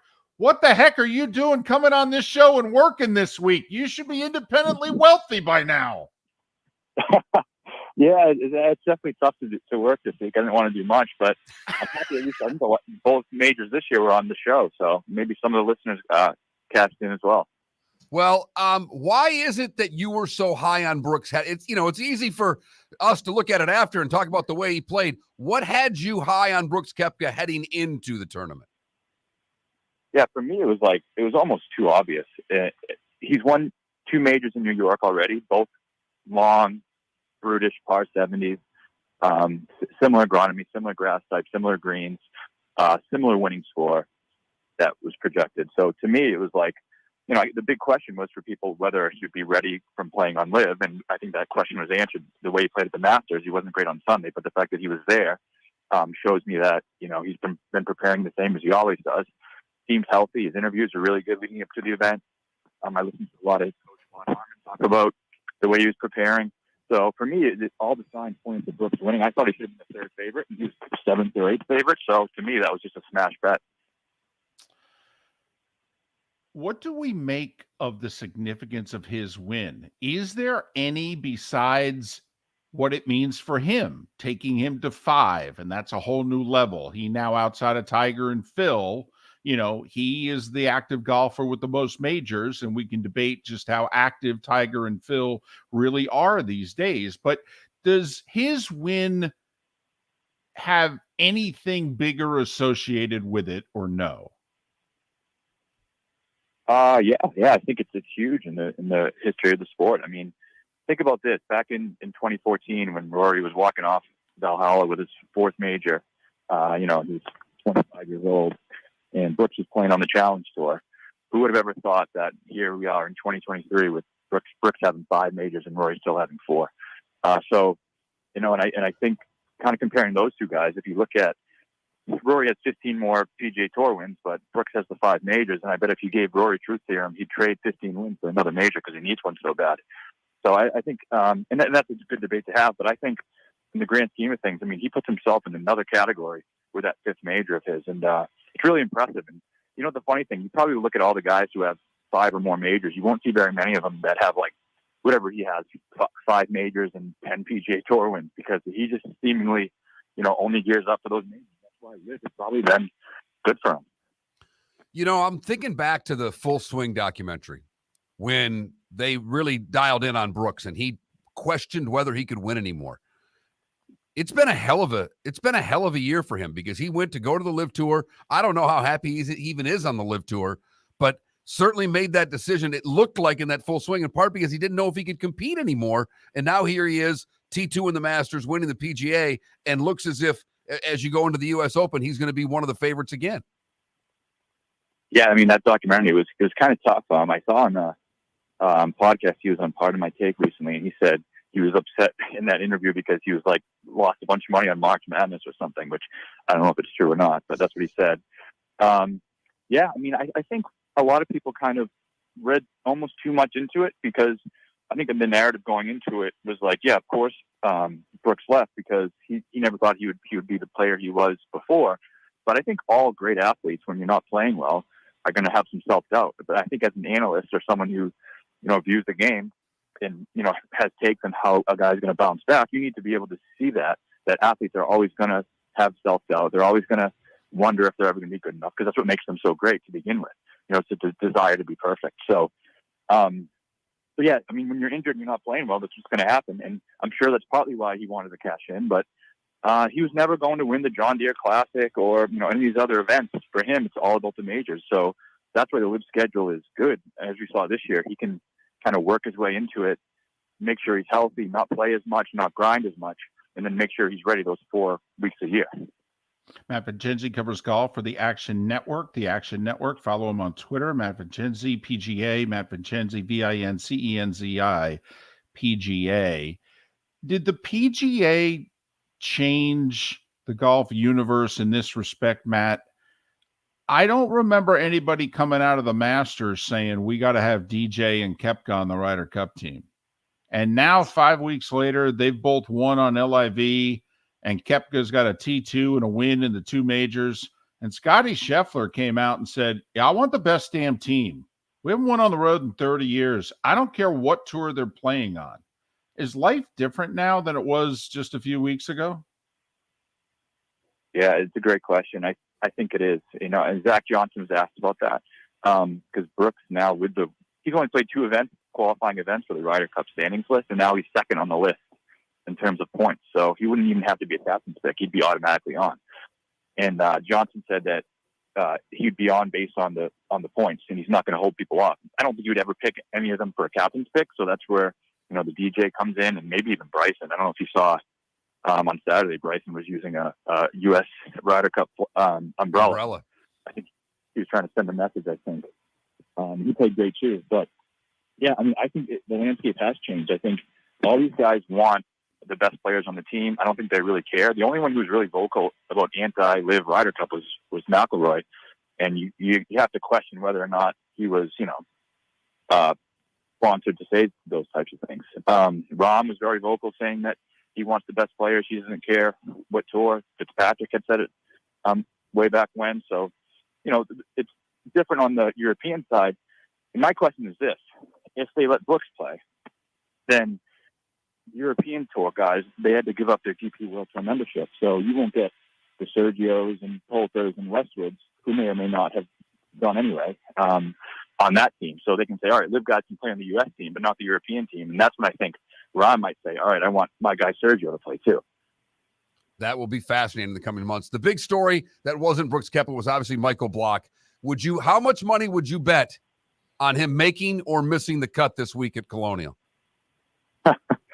So I saw someone post, I think it was Action Network actually post that the make the cut is minus 120. If I find that anywhere, I will absolutely smash the other side. And I like the story. I mean, I don't want to be the bad guy here saying that I'd bet against him, but that just seems crazy to me that he's, I'm not expecting to play that well this week, but that's not taking anything away from the story. It's an amazing story. I don't know if you guys are familiar with DraftKings, but the minimum price on DraftKings is like $6,000. He's at $6,900. He's above Troy Merritt, Russell Knox, like all these established players. He's well above them. I guess they're just trying to maybe prey on the people who want to get sucked into it. And I've gotten 5 so far DMs on Twitter asking me if they should bet Michael Block to win this week. Oh my goodness! It does lead me though. Now that the PGA Tour has gone to elevated events, we've always had tournaments that have had really good fields and tournaments like the John Deere that don't. But I think the disparity now, Matt, is greater and will be greater going forward than ever before. Are you finding it easier or harder to place bets in the non-elevated field events? I mean, sometimes it's tough to find a top 50 guy in the world in the event. Yeah, I think it's much tougher. It's like trying to find a needle in a haystack. I mean, anybody can win the event, and there's 150 guys in it. You don't know who it's going to be. The bigger events I've had more success in because all the best players are playing, and then so you get better value on the good players who are in the 20-1 range. If anyone good plays in these lesser events, they're like 4 or 5 to 1. There's just no value in betting. And the PGA Tour is kind of starting to create a two-tier system where the kind of journeyman players are not really playing in those big elevated events. And I think they're unhappy about that too. And I think that's something that's gone kind of under the radar. And sponsors are unhappy about it too. They've lost a couple of really big sponsors this year because their tournaments didn't fall into those big tier events. And I think that's going to be a big problem going forward that you might see in the news a bit in the off season. Too early to have a gut feeling about the U.S. Open? I did bet Bryson DeChambeau at 66-1, and the reason I bet him there, and I don't know if he can win or not, but if he's back, which it seems like he could be, it's a great course for him. It's a Gil Hunt design, which was Hunt designed input. So Bryson won at the U.S. Open in 2020. He's from California. He's really comfortable in the area, so I thought that was a really good value bet. I like Patrick Cantlay. He's been a disappointment in majors, but I do think he's too good not to break through eventually. And I think you probably see him in the 20-22-1 range, which I think is fair. So those are two guys I have my eyes on right now, but I'm sure I'll have a more mature take when the time comes. Matt, thanks for making time for us. Congratulations on your success, and hopefully we can talk again down the road. All right. Thanks so much, guys. Matt Vincenzi covers golf for the Action Network. Follow him on Twitter. Matt Vincenzi, Vincenzi PGA. Matt Vincenzi PGA, joining us here on Miller and Moulton. He's with you on the Michael Block not making the cut this week at Colonial. Yeah, I just think it's going to be a huge adrenaline emotional letdown. But you did get into the fact that he seems to be a straight hitter of the ball, and Colonial is a tight course. His game fits Colonial. From what we saw, his game is a make the cut game at Colonial. And it's a much shorter than obviously what he played at Oak Hill, so he's not going to be able to hit driver off the deck to get home on a par 4. Remember, Colonial was where Annika tried to make the cut at, 20-something years ago. And it was strategic. It was a course that, yeah, for her it was long, but it was doable for her. It was. I mean, the reason she missed the cut was not tee to green. She didn't putt and chip worth a damn those 2 days. I mean, remember, she shot like 1 over the first day. She had like 36 putts. She hit the ball great. She didn't putt worth a damn. So, anyway, just a little golf talk. Already a couple of Cantlay, which was a big pick for a lot of people heading into the PGA. He was on a lot of people's radar. And Matt Vincenzi going with Cantlay and Bryson DeChambeau at 66-1 as some early U.S. Open bets. Well, I got to say, Cantlay for a U.S. Open, I mean, those are 6-hour rounds. That's right up his alley. Too soon? No. Thanks, Miller and Moulton. David Moulton for Napa Auto Parts, and Napa Filters. Insist on Napa filters for your vehicles, or if you're a do-it-yourselfer, only buy Napa filters. Napa has a filter for almost anything on earth that moves, whether it's motorcycles, foreign and domestic cars, vans, SUVs, earth-moving equipment. You get the idea. Napa Auto Parts, Napa filters. Insist on them for your vehicles, or if you're a do-it-yourselfer, only buy Napa filters. Hello, friends and family of Southwest Florida. Are you looking to tap into the electric vehicle market? Well, look no further, because we here at Southwest Florida Golf Carts have just what you need. E-bikes, golf carts, LSVs, scooters, and more. Come down and talk with one of our experienced sales reps, have a soda and a smile, and you could be cruising the streets in your new EV today. Stop by the store or visit our website at flgolfcarts.com and enter for a chance to win $100 off your next purchase by answering John's monthly sports question. Ladies and gentlemen, once again. Hi. Excuse me. Hey, the line starts back here. Ma'am, if your party's not here, you're going to have to go around again. If you had the opportunity to avoid all this, wouldn't you? Salt Live is the official transportation provider of the Miller and Moulton Morning Show, making your trip to and from the airport seamless and stress-free. Salt Live is supported with the help of local partners like the Bayfront Inn. Gather your family and friends and enjoy a leisurely day on the water with a pontoon or deck boat. If you prefer to explore the waterways without a motor, the Bayfront has canoes, standboards, and kayaks. At the end of your journey, enjoy lunch or dinner at the Bamboo Tropical Bar and Grill. The Bayfront Inn, something for everyone on 5th Avenue in downtown Naples. BayfrontInNaples.com. When you need a ride, book with Salt Live Transportation, 308-8686, or book on saltlivetransportation.com.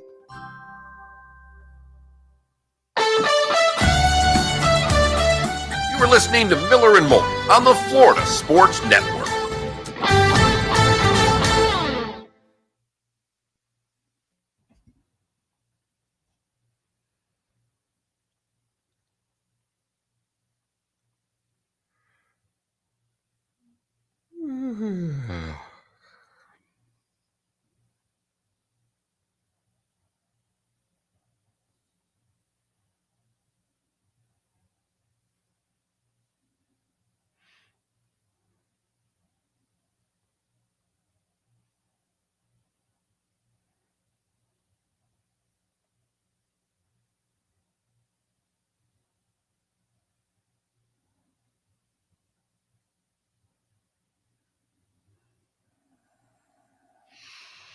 David, if they've got these numbers in here, right, we're 100 days away from Florida at Utah.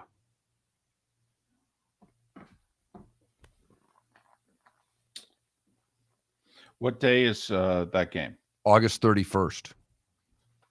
Well, let's see. Today's the 23rd, right?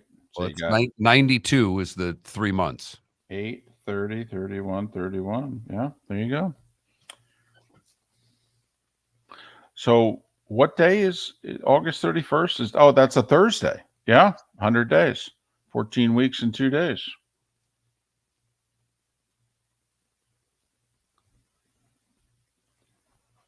Do you want us to start doing numbers? Well, I just thought 100 days. We got a I'll segment here, Florida game, and $100 UCF plays on that Thursday too. So 100 and 107 then. Those are numbers. Now that means we're not counting week 0 though, because this is weeks. Oh no, this is not. Yeah, you're right. But is there a game of any note on what would it be, the 26th? Look, if they've got their little thing up here because they keep a countdown of everything. I'm looking at their stuff. They've got nothing under week 0, and they have Kent State at UCF and UF at Utah on that Thursday night. I've got to double check the UCF schedule because I don't trust them.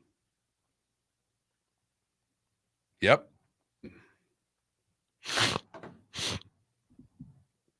We are 100 days away from Florida college football. FIU, Navy, Notre Dame, and Dublin on the 26th. USC plays San Jose State.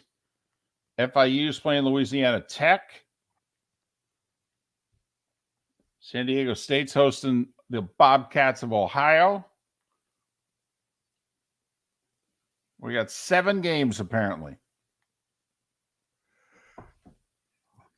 I apologize. I didn't even see your last text until this morning. My phone was dead. I had to go put it on the charger last night in the bedroom. 3rd period. I was out of gas. Probably time for a new phone. Phone's not starting to last the whole day. Going to say you or the phone. Hello. Both.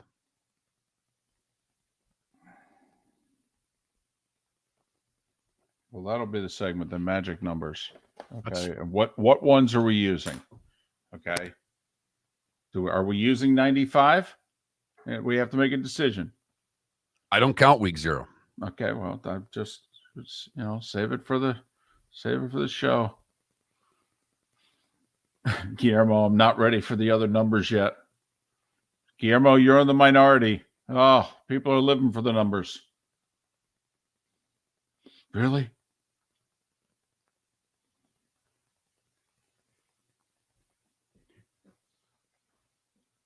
Wait a minute. Salo, is that the kid from here? Is that my guy? That's what I thought. I coached him when he was just a mite. Yeah, he played for the Blades last year, didn't he? Mm-hmm. Zach, right? Yep.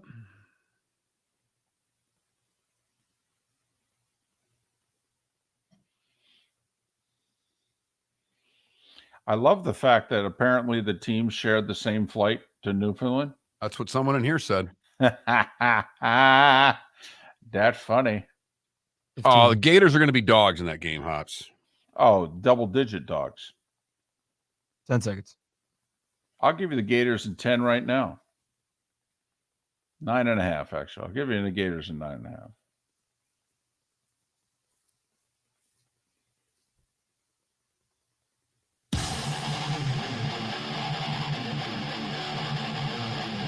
You're listening to Miller and Moulton, exclusively on the Florida Sports Network. 21 minutes after the hour, John Forsland will join us coming up in a little more than 15 minutes time. We're very excited about that. Voice of the Seattle Kraken, does the NHL on TNT. For national radio, he's calling the Eastern Conference Final between the Panthers and the Canes. Florida 1-0 winner last night. They're up 3 spit. They'll try to make the Stanley Cup Final tomorrow night. The Heat with a chance to make the NBA Finals tonight and join Denver. Nuggets swept the Lakers last night, 113-111. LeBron talked about retiring after the game. I'll make your prediction. He kind of takes the first 4 to 6 weeks of the season off, gets his foot repaired, watches Bronny start his college career over at USC, and then, he'll be ready to go. But we have a major decision to make as a show. We should probably have done this off air, but that's kind of how we roll. For those who have listened to Miller and Moulton for some time, we are magic number guys. We realized a long time ago that many of you are just football fans. You tolerate all this other sports talk, but you really are just like, when are we going to play football? So we would do countdowns. We used to start like shortly after the Super Bowl and give you the countdown. 213 days away. And Mark said to me one time, yeah, this needs to end now. I can't do this. It was painful. Right. I can't do this every day. So the compromise was, okay, how about when we get to either 99 or 100? And you said 100. At 100, I'll let you start doing a countdown. Okay. So you tell me what's today. Is the number 95 or is it 100? To me, it's 100. 100 days from today is the first Thursday of the college football season, where you actually get a couple of matchups that people are like, I'll watch that. Like the Gators taking on Utah. Right. There you go. 100 days from today. UCF also plays 14 weeks and 2 days from today. They begin their season 100 days from today. But that's the Thursday after week 0. And week 0 has a couple of named teams playing this year, right? Apparently there are 7 Division 1A games. 7. But one of them is Navy Notre Dame in Dublin. Mark, that'll be on both NBC and Peacock. USC, Lincoln Riley, probably a top 10 ranking. They'll be hosting San Jose State. Hell, San Diego State still auditioning to join the Pac-12. They're in action. Hawaii's in Nashville playing Vanderbilt. I mean, I got USC, I got Notre Dame, I got an SEC team playing. Does this count? I mean, Notre Dame's playing out of the country. I mean, we cannot count it. They've done this before. By the way, the last time Notre Dame opened the season with Navy in Ireland, they played for the national championship. I'm just saying. So if we're counting week 0, the number's 95. If we're not counting week 0, and usually you and I are very anti-week 0. Because there are no games week 0 really worth mentioning. Does Notre Dame Navy count? Does USC being on the schedule? Does an SEC team, even though they're hosting Hawaii? And does Vandy really count? Neither count in that one, David. I mean, we only allow Vandy to be included in the SEC when baseball season's going on. Mark, this is a very big game. Vandy's over-under's 3.5. This is a must-win for the Vandy over-under, okay? Say BFD. Don't kid yourself. So it's up to you. And that's why in recent years, we have been giving out 3 magic numbers. We give out the week 0 number for those of you that count it, who get offended when we don't say, oh, that's where the season counts, man. Okay. 95. For most of us, 100. 100 days from today, college football, first Thursday, August 31st, baby, is 100 days away. 102 for most of your teams to start playing. Yeah. The odds are your team's not playing on August 31st, but there are a couple of games. The Gators are a 9-point dog in Utah. You know, Ohio State's playing, I think, on the road on September 2nd against Indiana. So a Big Ten opener for the Buckeyes. There's a few of those this year, by the way. That for whatever reason, the Big Ten has a conference game early, and then they start non-conference schedule. I know. You know why that is? Even though it's not officially signed, as we detailed yesterday, it's this new TV deal. Now they got 3 networks they got to make happy. Got to have a game at noon and at 3:30 and at 7:30, baby. And it's got to have a little meat on the bone. You know how much money we're giving you? Like over double what you were making before. So 95, 100, or 107. 107 days away from Lions Chiefs. What the hell were they thinking? What were they thinking? They were thinking of all of the games that Kansas City had on the schedule, of all of the games to open the season with, the Lions? They were thinking we really don't have to give them a great game. They're salivating. They're foaming at the mouths, the football fans are. They always give us a good game. If not a good game, a really good game. Here's the problem. I'll be very serious. The other networks, like you don't want to show Patrick Mahomes and the Chiefs. CBS is like, hey, don't give away to look at the Chiefs' schedule. It's phenomenal. Don't give away all the damn great Sunday afternoon games. Don't do that to us. We're giving you $2.2 billion a year. No way. No. You hold some of those back. And so they're like, well, the Chiefs won the Super Bowl. We want to put them on Thursday night. Well, just give them any game. Hell, give them the Lions. Like, does it really matter? It's opening night. Who's not going to watch? And the league went, hey, make a dadgum good point. Telling you, that's how it went down. The other networks are like, you know, I mean, hell, Monday Night Football got what? The Super Bowl rematch? Eagles, Chiefs? They give it to Monday Night Football. Even NBC and Sunday Night Football went, wait, you did what? You didn't give that game to us? What the hell's wrong with you? Don't know what to tell you, NBC. They pay us more. We're actually trying to give them decent games. And now with the whole Thursday night flex. Right. Yep. 2 of the last 5 weeks, they can flex a game. Got to give a month's notice. And we think there are 2 games for certain that are going to get flexed. Chargers, Vegas, we're never going to see that game on a Thursday night. No way. By the way, speaking of the Chargers, they apparently threw $2 million in easily reached incentives Austin Eckler's way, and he said, okay, I'll play for you this year, but I'm becoming a free agent next year, and you can't slap the tag on me.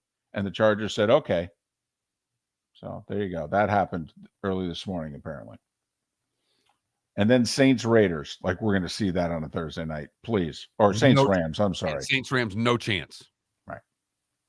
Well, actually, there's a slight chance because the Saints could be leading that division, and the Rams could be a playoff team. There's a chance. Well, and also the game's within 20 minutes of where Al Michaels lives, so he may just say to Amazon, do me a solid, keep me home. Otherwise, you got to pay for the private jet. So, you know, if we keep the game at home, you have to pay for the private jet. Don't laugh. This stuff gets discussed. I'm telling you. So if we keep the game, we save like 25 grand. What the hell? $1 billion contract. We're worried about 25 grand. The life and times of television networks. We will switch gears and talk the National Hockey League with the best in the business, John Forsland. He's next right here on Miller and Moulton, the Florida Sports Network. David Moulton for Napa, Napa Auto Parts, and Napa Filters. Insist on Napa filters for your vehicles, or if you're a do-it-yourselfer, only buy Napa filters. Napa has a filter for almost anything on earth that moves, whether it's motorcycles, foreign and domestic cars, vans, SUVs, earth-moving equipment. You get the idea. Napa Auto Parts, Napa filters. Insist on them for your vehicles, or if you're a do-it-yourselfer, only buy Napa filters. Hello, friends and family of Southwest Florida. Are you looking to tap into the electric vehicle market? Well, look no further, because we here at Southwest Florida Golf Carts have just what you need. E-bikes, golf carts, LSVs, scooters, and more. Come down and talk with one of our experienced sales reps, have a soda and a smile, and you could be cruising the streets in your new EV today. Stop by the store or visit our website at flgolfcarts.com and enter for a chance to win $100 off your next purchase by answering John's monthly sports question.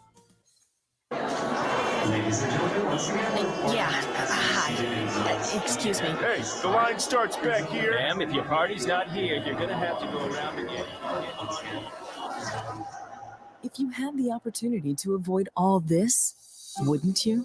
Salt Live is the official transportation provider of the Miller and Moulton Morning Show, making your trip to and from the airport seamless and stress-free. Salt Live is supported with the help of local partners like the Bayfront Inn. Gather your family and friends and enjoy a leisurely day on the water with a pontoon or deck boat. If you prefer to explore the waterways without a motor, the Bayfront has canoes, standboards, and kayaks. At the end of your journey, enjoy lunch or dinner at the Bamboo Tropical Bar and Grill. The Bayfront Inn, something for everyone on 5th Avenue in downtown Naples. BayfrontInNaples.com. When you need a ride, book with Salt Live Transportation, 308-8686, or book on saltlivetransportation.com.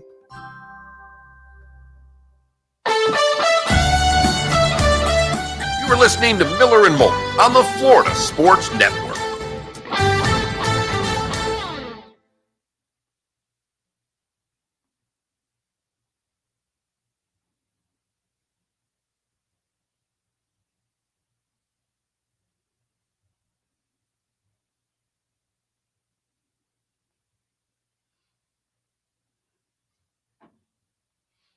Want to feel old? Parla's oldest just graduated high school.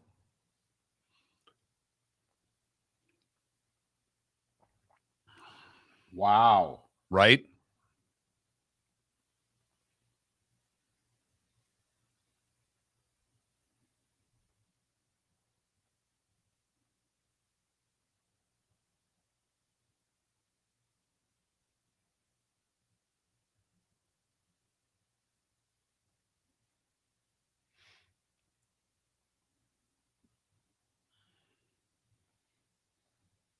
That's pretty cool. The Dolphins and Falcons are doing joint practices ahead of their preseason game, and they're going to be open to the public.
Andrew Brandt just retweeted a tweet from a little over 2 months ago, almost 2 months ago, about the flex, saying that they'd pass it in May.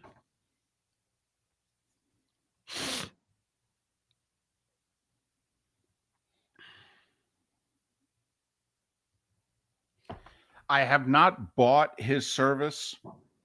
He's got a free newsletter. I get that. Yeah, and I follow him on Twitter. I have not bought his I feel as if we do a pretty good job on the sports business side, paying attention, keeping up to date. Yep, Canada Relief, we called that one. We said he'd be there. We said he'd have a jersey on. And if that was true, they definitely put him on TV. And apparently he brought the Wanamaker trophy to the game.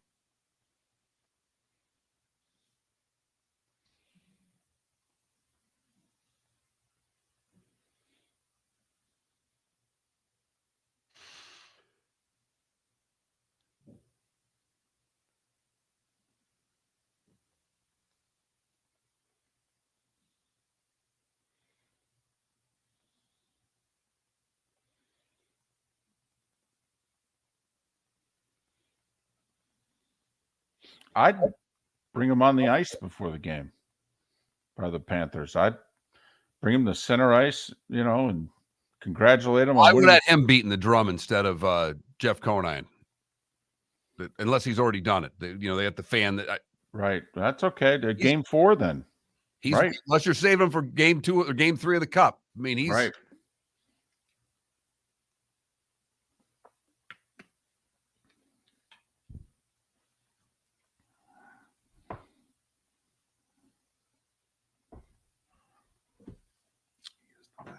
Yeah, sorry, there was no tweets going out this morning. Well, I mean, you were just getting us on the damn air. Hello.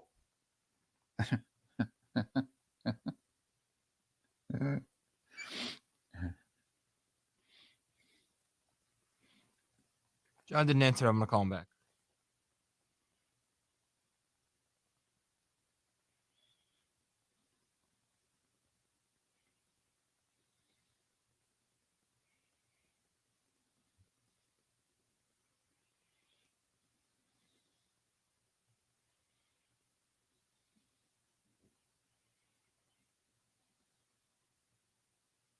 We're back.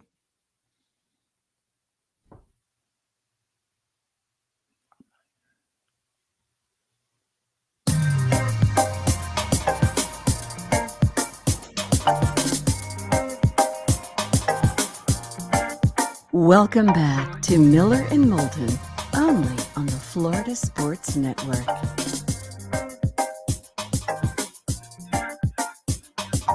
"22 minutes until the top of the hour. Our final segment along the network in Lake City and surrounding areas, Tampa, St. Pete, Port Charlotte, and Venice. The bonus hour for the 239 begins at the top of the hour. Miller and Moulton, the Florida Sports Network, floridasportsnetwork.com. He's our favorite. He's the best at what he does, which is call hockey for a living on television, on TNT, and for the Seattle Kraken. And on radio, he does it nationally, Sports USA Radio. He's calling the Eastern Conference Finals once again. This year, it's Carolina and Florida. He's John Forslund. Follow him on Twitter at John Forslund, Forslund. John, it's David and Mark. Thanks for getting up to do this after calling the game last night. I was thinking about you late. I'm going, man, if they go overtime, he ain't coming on the show. How are you? I'm doing great, and after the first game, I think we can talk under any condition. So we're good. Let's go back to that game, the 4 overtime. Just from calling this, I was lucky enough to call a triple overtime game when I was doing minor league hockey in a Turner Cup final. I know that's the longest one you've ever done. At what point do you start wondering how long you're going to be there? About halfway through, maybe, to be honest. But after a while, you just kind of stay in your rhythm, and you kind of, the game was pretty good considering multiple overtimes. Sometimes, as you know, those games get bogged down, and there's not a lot of anything happening, and it's really hard when you're on radio. Television, you can get to graphics, you can get to some stories. People can see what's going on if they're just regrouping and trading passes between the blue lines and so on. But on radio, you have to be descriptive.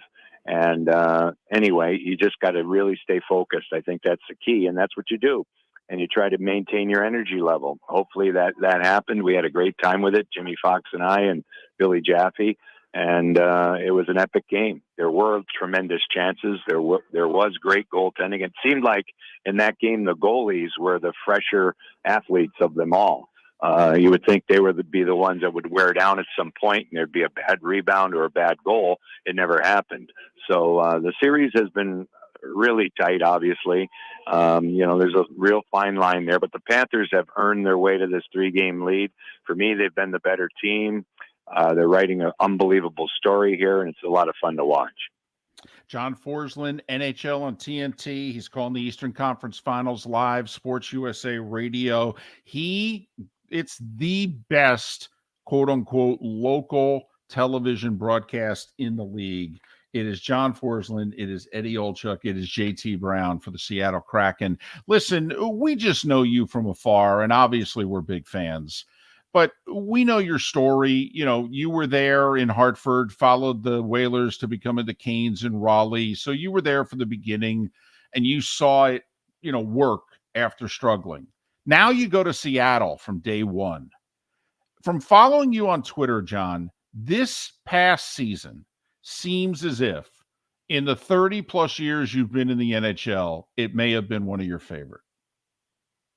Oh, that's right on the money. I thought the first year, based on my exit from Carolina and the amount of years I was there, and it was kind of a bitter breakup between me and the team, and to work independently for NBC and then land back with a team, which I really desperately needed and missed when I was gone.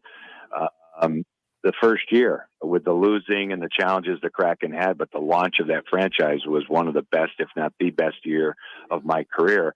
And this year really surpassed it. So this season was incredible. So I'm very lucky at my age and stage of my career that I get a chance to mark time for the second time with a franchise. But the organization of this whole thing, it's far different than what we did in Raleigh. In Raleigh, it was hurry up and move. We relocated in 4 months. We dropped in an area that was completely virgin to hockey. We had to grow it a different generation, without all the things that we have today, like the internet and the social media to kind of promote teams.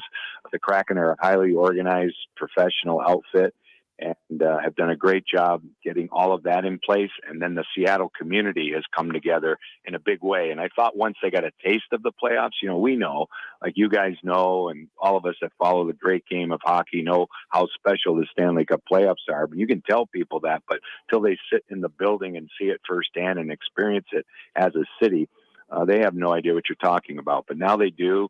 So this year put the Kraken in a great spot from a business standpoint, but most importantly, it's really, broadening the fan base and the footprint for the NHL for many years to come. It's a tremendous market with a building that's probably the best in North America.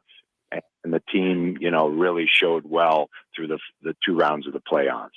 Looking back at last night's game, even though Carolina dominated at times and 3 posts and a crossbar, when you look at it, I saw a couple of times, like Aho in particular, he had a great game, but I don't know if he has if his body's just tough enough to go to the front of the net to get the goals that Tkachuk's getting. And I just thought that while it was close and they could be in this series, are they tough enough, John? No, they're not. And that's the short answer. And I'll expound on it a little bit here. I said it in a couple of interviews, before Game 3. There's 2 things working here. There's one narrative that says Sergei Bobrovsky is red hot. Okay. Well, when you say a goalie is hot, you almost disparage the goalie because you're just saying, well, he's riding a streak. He is. There's no question. Statistically, you look at this thing now, the shutout last night, 2 goals or less in 8 consecutive games. He's on a winning heater. Okay, that's fine. But he is a elite goalie and can be. He's fallen off a little bit in Florida. He's kind of been through some ups and downs and some injuries, but he's elite. The other thing working here is that, in the way the game is structured today, the way it's played with high shot volume, the way we kind of lean on some analytics to tell you whether or not the team's playing well. The one thing about analytics, there's 2 things here, really. The first thing is they do give us information. They do, lead us to the why and how a game is being played, but they can also fool you. So in this series, when you look at the numbers behind the numbers last night, you'll see that Carolina completely dominated the game. They did statistically in terms of shot volume, but I think when you're right. When you get to the interior of the ice, are they heavy enough to do it? I think that's the defining line in this series. And this is the first time in these playoffs Carolina's run into it. The Islanders are a team with a little long in the teeth. They're slow. They're positionally sound. They got a great goalie, but they're not even close to the level the Canes are at. Second round, it's New Jersey. They're quick, they're young, but they're light. And Carolina could get to their checking game, the skating game they want to play when they have a lead. When you push Carolina out of their comfort zone, this is where they run into trouble. So they're going to, I have felt this way for a few years, and I know a great deal about their team and organization. And you look what Florida did to change the President's Trophy group, right? They had the best record in the regular season, went out in the second round, last year. But they adjusted their team, a major trade, a coaching change. They became grittier, heavier, with Tkachuk leading the way. So I think Carolina is going to have to take a page from that book, because you're right. They don't want to get inside, and inside's not easy. And as that game went along, it became increasingly difficult for Carolina to do that. John Forsland, the NHL on TNT, the voice of the Seattle Kraken, Sports USA Radio. He's calling the Eastern Conference Finals. Florida up 3-0, Game 4 tomorrow, as the Panthers try to return to the Stanley Cup final for the first time in 27 years. Hey, Paul Maurice. Who is this guy? I mean, the guy we know is serious as a heart attack, not much of a sense of humor. I mean, he said Barkov went to a bar mitzvah last night. That's why he didn't play. Who is this jokester running this franchise? Well, he's really funny, and you don't get that right away when you look at him from the outside. But he has a terrific personality, and he's a funny guy. But that question you just asked is the same question we had in 1995 when he became the head coach of the Hartford Whalers. At the age of 29, we said, who is this guy? and so, here we are in 2023. He's done a remarkable job in his coaching career. He hasn't been able to get to the final step and win. That's the only thing he hasn't done. He obviously had a couple of runs in Carolina, one trip to the final in 2002, a trip to the conference final in 2009, took Winnipeg to a conference final and coached there a long time, had a brief stint with Toronto. I think in Toronto he started to grow, and this is in 2007, 2008, in those years. But he started to grow in terms of how to handle the media, which he does exceptionally well. And he's a really intelligent guy who knows how to lay out a game plan. He trusts his assistant coaches. He delegates well. And every player that's ever played for him loves to play for Paul Maurice. So the one thing he's particularly good at is putting a team in the underdog role and playing the card out. I think he did that to a T this season, because as we know, the Panthers were long gone halfway through the year.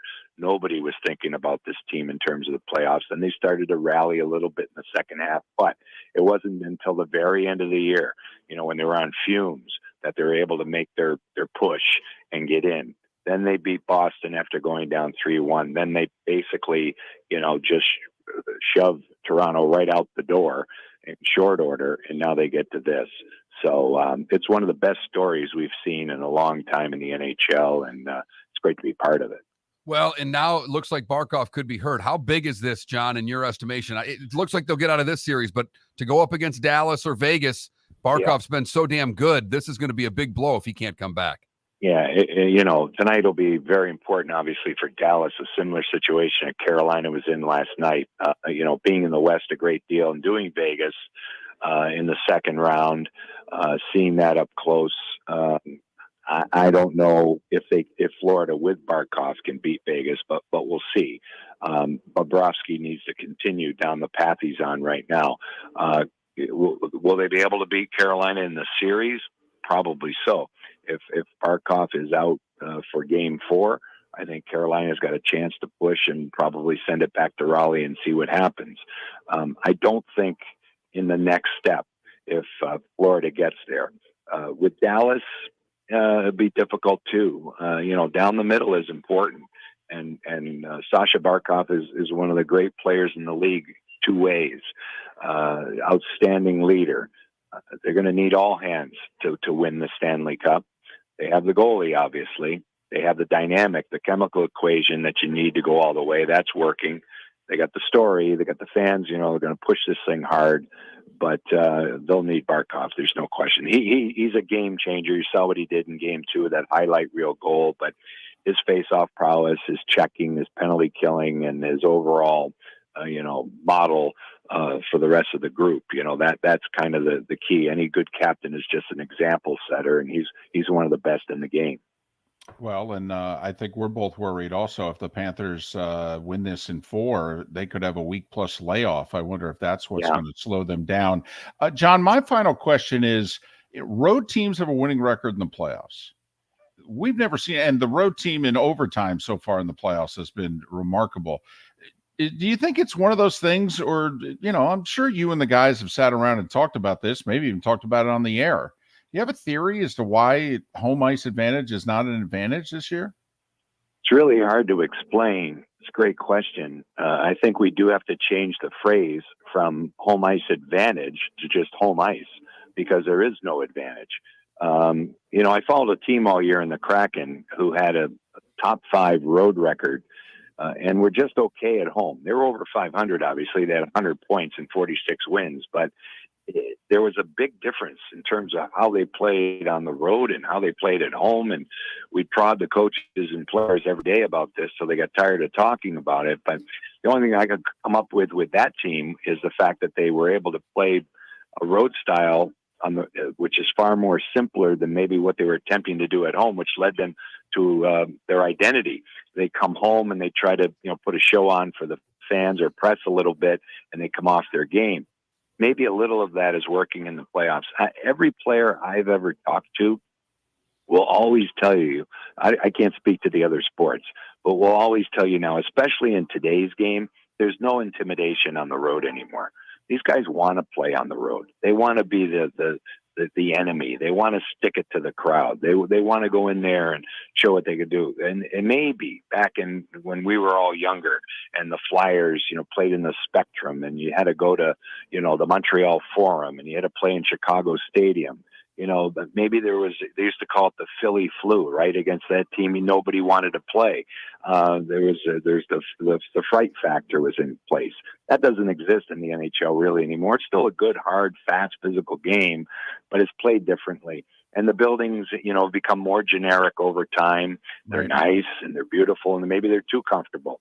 But that's the day and age that we live in. So it's really hard to point to why. But in the playoffs, again, coaches will tell you too, get us on the road. All you need to do is win one game, get the split, and go home. It's almost an advantage to do it that way than having to win your 2 home games. There's more pressure thinking that you can't get one game up because the other team gets the advantage going back to their barn. So that's probably some of it too. John, we're up against it. Thanks as always for your time. Okay. Good luck with the rest of the playoffs. Miller and Moulton right here on the Florida Sports Network. Yeah. Hi. Excuse me. Hey, the line starts back here. Ma'am, if your party's not here, you're going to have to go around again. If you had the opportunity to avoid all this, wouldn't you? Salt Live is the official transportation provider of the Miller and Moulton Morning Show, making your trip to and from the airport seamless and stress-free. Salt Live is supported with the help of local partners like the Bayfront Inn. Gather your family and friends and enjoy a leisurely day on the water with a pontoon or deck boat. If you prefer to explore the waterways without a motor, the Bayfront has canoes, standboards, and kayaks. At the end of your journey, enjoy lunch or dinner at the Bamboo Tropical Bar and Grill. The Bayfront Inn, something for everyone on 5th Avenue in downtown Naples. BayfrontInNaples.com. When you need a ride, book with Salt Live Transportation, 308-8686, or book on saltlivetransportation.com. Located on the East Trail, locally owned Naples Tiki Bar and Grill is an outdoor eatery next to the Hitching Post Shopping Center. Island-inspired food with a true tiki theme. The best place in Naples to enjoy the beautiful weather in Southwest Florida. The Naples Tiki Bar and Grill offers a great menu for dine-in or takeout. Enjoy our famous pulled pork, huge burgers, and tiki bar cocktails. Don't miss happy hour every day from 3 to 6 and live music 7 days a week. See you soon at the Naples Tiki Bar and Grill, 11498 Tamiami Trail East. Miller and Moulton here for the Clutch Vodka Play of the Day. Mark, remember Nick Charles, Fred Hickman, the CNN Play of the Day? Yeah, CNN did a nightly sports show. That was a while ago. Yes, it was. Just work with me. Everyone liked the pod, the Play of the Day. So how about we have the Clutch Vodka play of the day. Sounds good. Fun. Smooth. Like Clutch Vodka. Listen weekday mornings for the Clutch Vodka play of the day. That's Clutch with a K. Hello, friends and family of Southwest Florida. Are you looking to tap into the electric vehicle market? Well, look no further, because we here at Southwest Florida Golf Carts have just what you need. E-bikes, golf carts, LSVs, scooters, and more. Come down and talk with one of our experienced sales reps, have a soda and a smile, and you could be cruising the streets in your new EV today. Stop by the store or visit our website at flgolfcarts.com and enter for a chance to win $100 off your next purchase by answering John's monthly sports question. David Moulton for Napa, Napa Auto Parts, and Napa Filters. Insist on Napa filters for your vehicles, or if you're a do-it-yourselfer, only buy Napa filters. Napa has a filter for almost anything on earth that moves, whether it's motorcycles, foreign and domestic cars, vans, SUVs, earth-moving equipment. You get the idea. Napa Auto Parts, Napa filters. Insist on them for your vehicles, or if you're a do-it-yourselfer, only buy Napa filters. You are listening to Miller and Moulton on the Florida Sports Network.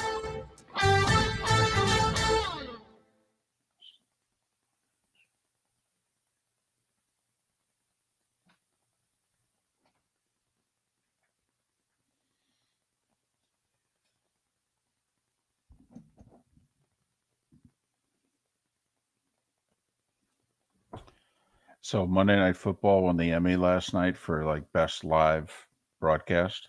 Yeah. Do you get one? So, and apparently when they list best live series, all right, the three of us in the booth, Bill, Ed, and myself are listed. We're on the thing. So there's a text chain going on right now going, so do we get an Emmy? How's this work? And I said, well, 6 years ago, CBS won for Army Navy. And after some prodding, I got a plaque. And they go, and so they're like, wait, not a statue? I go, no, statue's a lot more money. Okay. And so there was a big thing this year in which they asked us, what do we want in the booth? And, people want certain soda and what have you. I'm not supposed to drink soda. And I said, listen, I'm fine with water, but if you're going to get anything else, give me a Gatorade Zero. Well, and they're like, what flavor? And I said, green. Well, they kept not getting the original. They kept getting like some lemon, lime, I don't know, crap. And I kept going, yeah, any other green, but this. I go, or just forget about it. No. It took half a season to get the right Gatorade Zero. Such a diva. No. But I wanted to end it. I couldn't get them to end it. I'm like, no. I did. I said, no. Listen, it was a courtesy. I'm fine with water. I drink 8 of them. I'm good. Okay. No. We're gonna get it. Took half a season to get the right Gatorade Zero. Okay. So now the text chain is like, okay, you have a choice. You can get an Emmy, or you can get the right Gatorade Zero. I'm like, I don't know. I said, from week 1. Okay. At least I have the names right now. What are you talking about? Oh, please stop it. But it was so hysterical because I didn't even want it. You know me. I'm like, God, guys, water's fine.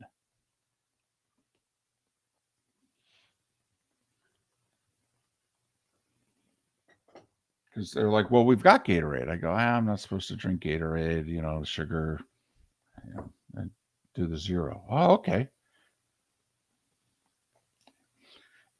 It became a funny thing behind the scenes. It's like, they gotten the right Gatorade Zero for Moulton yet? Nope. Week 8. Nope. Still can't pull it off.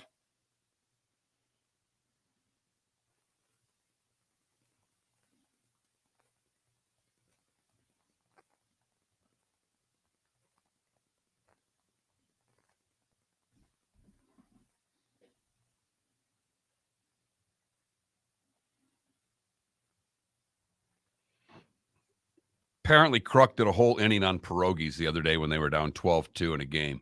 That's fantastic. You're damn right. 15.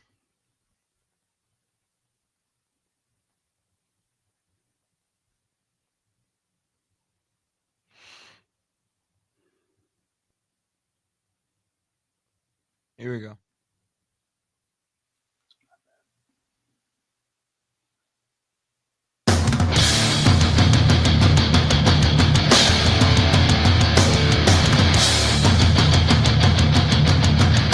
You are listening to Miller and Moulton, exclusively on the Florida Sports Network.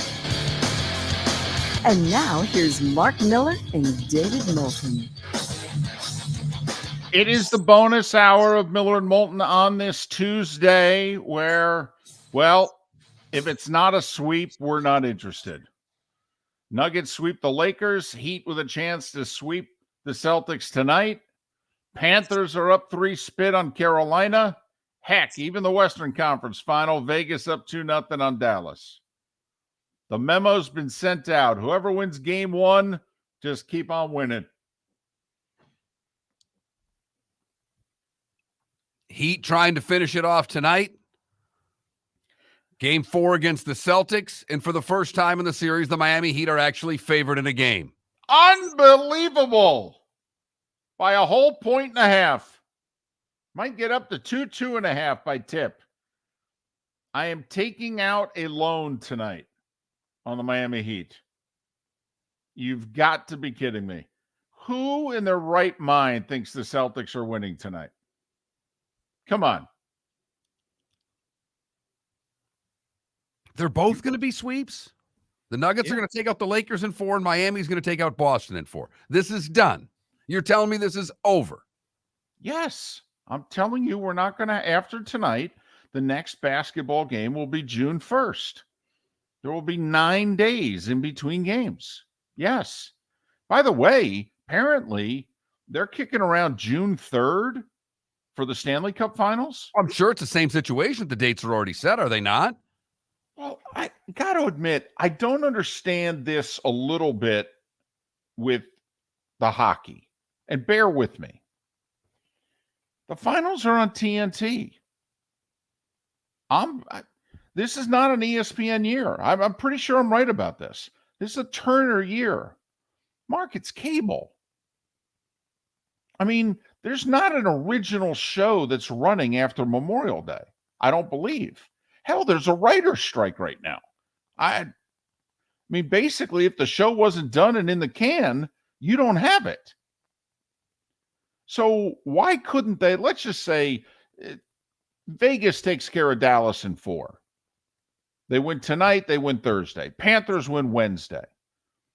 So we wake up Friday morning. The Stanley Cup Finals are set. Florida at Vegas. Why can't we begin the finals? I don't know. Memorial Day night? Why can't we begin them Monday night? Why can't we at least begin them Wednesday night? May 31st.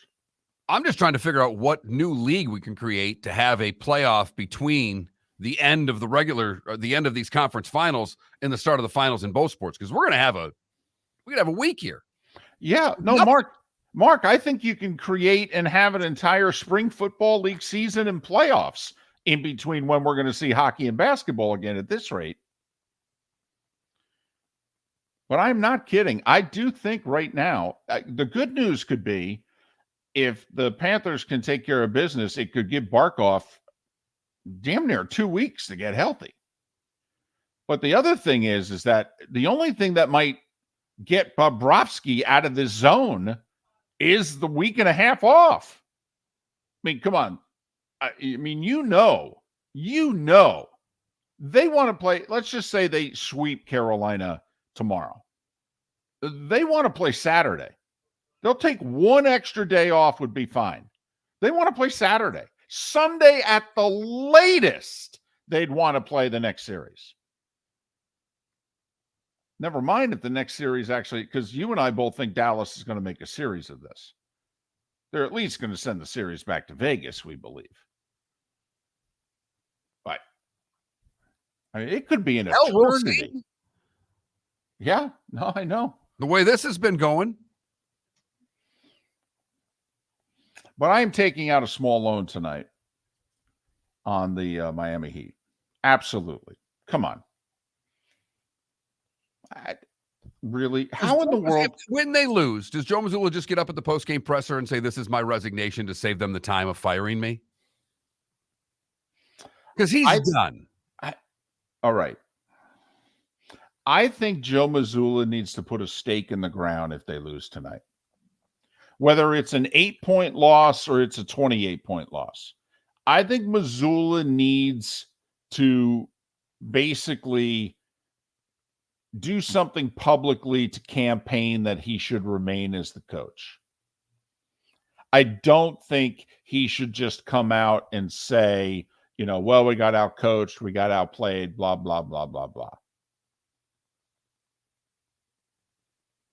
Okay. I think he should he needs to have a couple sentences, even if it's, listen, when I took over under not circumstances, we talked about what we needed to do to go to the next step.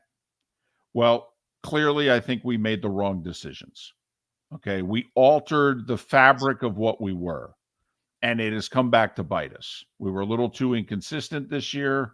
Because it's funny, their one-loss record mark is almost identical, but the way they went about it was very different. Remember last year, they were kind of fighting with Udoka. They were below 500 approaching the All-Star break. They were like 18-19 or something like that. And he was publicly calling them out, saying, we're not tough enough. We're not playing the right way. They were not happy with him. But once they started doing what it is he wanted them to do, they were damn near the best team in the NBA for 4 months. And a lot of people in pointing out, giving me Boston's defensive numbers for the season, that they ranked this, whatever metric you find them ranked 5th, I had them ranked 10th. But the fact of the matter is their head coach came out and said, we have to be more of an offensive team this year. Right. I'm not getting into stats. I'm going by what the head coach said in press conferences. What he talked about the vision for the team of having to score more in a league where they've never had more scoring than this year. But they wanted to score more. Their focus was on the offense. And I do think he could be very honest in saying, you learn something when you lose. And look at who we just lost to. And it's not just their style of play versus our style of play. They struggled offensively all year. What did they do differently in the playoffs that made them the highest and or second highest team so far in the playoffs? And what he could say is they never got away from what it is they do. They had a firm belief in this is how we play. We just need to play better. And I do think Mazzulla could say something publicly in which, we're obviously going to sit down and regroup after this, but I wonder if we made adjustments when maybe adjustments weren't necessary.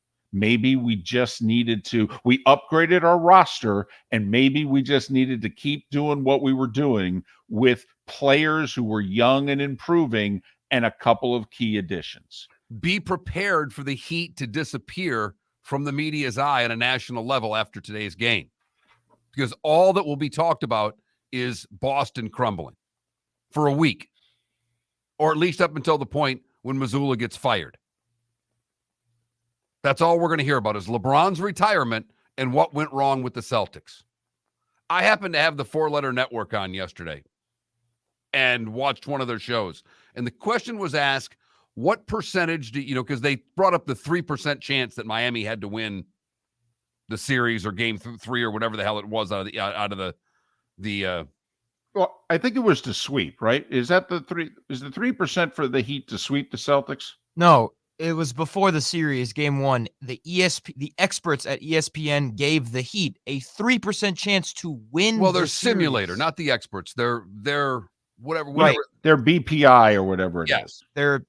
Yeah. So because of that, they made fun of themselves a little bit and said, what percent do you put this on the Boston crumbling, and what percent do you put on the Heat playing well? There wasn't one person. The best was like a 60-40. So no one's giving the Heat any credit nationally for what they are doing. This is all Boston crumbling. It's amazing to me when they've taken out the Bucks, the Knicks, and now they're about to take the Celtics out, that apparently they did none of this on their own. Yeah, clearly they're not watching the game. I mean, they're about to go 9-1 against Milwaukee and Boston. They had the two best records in the league. They were the co-favorites at the beginning of the season and the co-favorites at the beginning of the playoffs to win the title. They're about to go 8-1 against these two teams. 8-1. Miami was moving the ball like the 2014 Spurs in Game 3. Yes. It's fluid, beautiful basketball. It really is. No one is giving credit. Which is funny. And Mark especially. Mark has watched in the last 2 years, you have watched more regular season Heat basketball than you had maybe the whole time we've done a show together, outside of the 4 LeBron years for the obvious reasons. Oh, absolutely. And you watched them a lot last year when they were the number 1 seed and nearly went to the finals. And you watched them a lot this year when they struggled and they were the 7. And how many times did you come in and go, man, I'm still watching them because I'm still waiting for them to be good. But, man, they are a tough watch. Well, and it's my complaint about the league. When the league's, and I say it to you all the time, Philly, because there's been so many games over the last 2 years that there's been a big game. And I'm, all right, I've got nothing going on tonight. I'm going to sit down and watch whomever. And it's a blowout 10 minutes into the second quarter because one team's doing what? One team's making their threes and one team's not. And the Heat went through an entire season where they didn't make their three-point shot. An entire season. But then again, you ask, how did they get to this point? How did they win enough games to make the playoffs? It was their defense. So when you wake up from behind the arc, exactly, you move the ball well and right. You stick to that defense. Right. And Boston got away from it. Miami didn't deviate. Defensively, they were still a top 5 team. Offensively, they were bottom 3. And Boston shooting contested threes, and Miami's getting open looks at threes, and their guys are making them. And it's really easy to say double Jimmy Butler. The problem is whenever you're doubling Jimmy Butler, whoever is open's not missing. They're making the extra pass, and the guys are making the shots. It's funny. I wouldn't double Jimmy. Jimmy shoots 2s. I wouldn't double Jimmy because if you double Jimmy, he's kicking it to an open guy shooting a 3. I'd let Jimmy shoot a bunch of 2s. No, it's funny because they're getting a pretty good shooter back pretty soon. Really? You going to play him? Why the hell would you play him? I wouldn't even. Right. Who's he going to replace in the rotation? Thank you. Exactly. Take your time with that one. Things are going along just swimmingly. And I know what you're saying, but I wouldn't be rushing anybody back in the lineup the way that they're playing right now. Miller and Moulton, thanks for listening right here on the Florida Sports Network. David Moulton for Napa Auto Parts, and Napa Filters. Insist on Napa filters for your vehicles, or if you're a do-it-yourselfer, only buy Napa filters. Napa has a filter for almost anything on earth that moves, whether it's motorcycles, foreign and domestic cars, vans, SUVs, earth-moving equipment. You get the idea. Napa Auto Parts, Napa filters. Insist on them for your vehicles, or if you're a do-it-yourselfer, only buy Napa filters. Hello, friends and family of Southwest Florida. Are you looking to tap into the electric vehicle market? Well, look no further, because we here at Southwest Florida Golf Carts have just what you need. E-bikes, golf carts, LSVs, scooters, and more. Come down and talk with one of our experienced sales reps, have a soda and a smile, and you could be cruising the streets in your new EV today. Stop by the store or visit our website at flgolfcarts.com and enter for a chance to win $100 off your next purchase by answering John's monthly sports question. The waterways of Naples are a beauty to behold, and the Bayfront Inn has multiple ways for guests to enjoy the water and have some fun. Gather your family and friends and enjoy a leisurely day on the water with a pontoon or deck boat. If you prefer to explore the waterways without a motor, the Bayfront has canoes, standboards, and kayaks. At the end of your journey, enjoy lunch or dinner at the Bamboo Tropical Bar and Grill. The Bayfront Inn. Something for everyone. On 5th Avenue in Naples. Located on the East Trail, locally owned Naples Tiki Bar and Grill is an outdoor eatery next to the Hitching Post Shopping Center. Island-inspired food with a true tiki theme. The best place in Naples to enjoy the beautiful weather in Southwest Florida. The Naples Tiki Bar and Grill offers a great menu for dine-in or takeout. Enjoy our famous pulled pork, huge burgers, and tiki bar cocktails. Don't miss happy hour every day from 3 to 6 and live music 7 days a week. See you soon at the Naples Tiki Bar and Grill, 11498 Tamiami Trail East. You are listening to Miller and Moulton on the Florida Sports Network.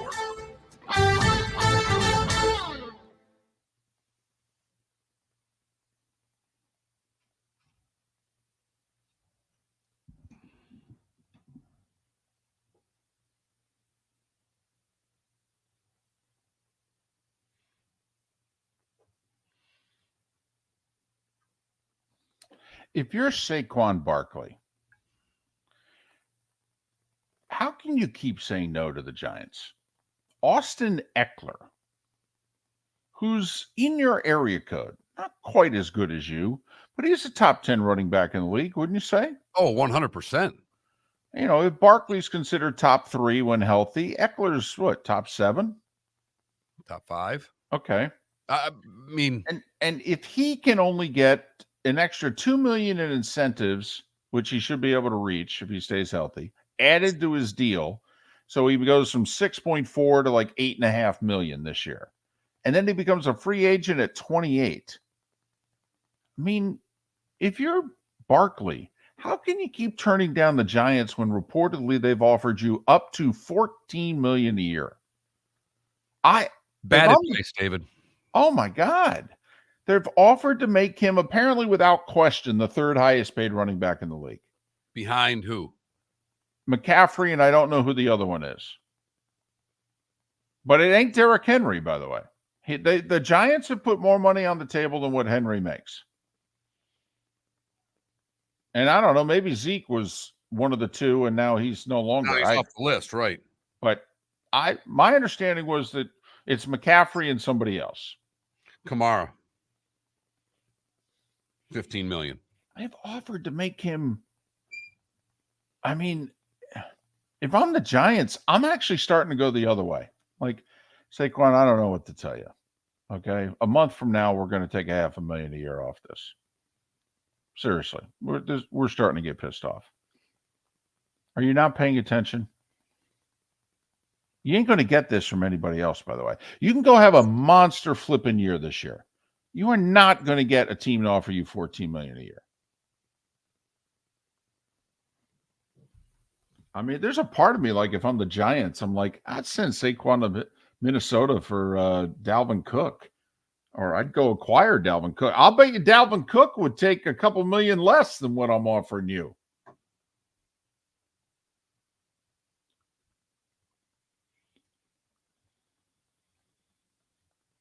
The other thing, Saquon, we tagged you this year for 10. We can tag you next year for 12.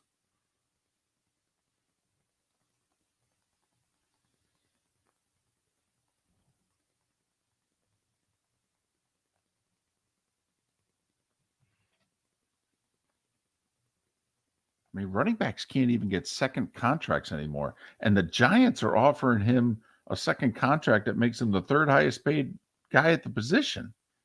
What the hell? Mark, you would tell me to pound sand so quickly and so hard.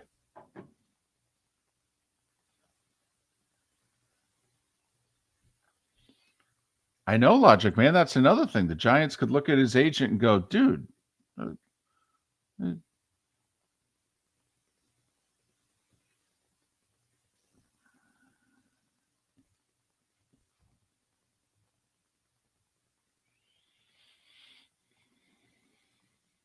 Hey, Coach Grizzle.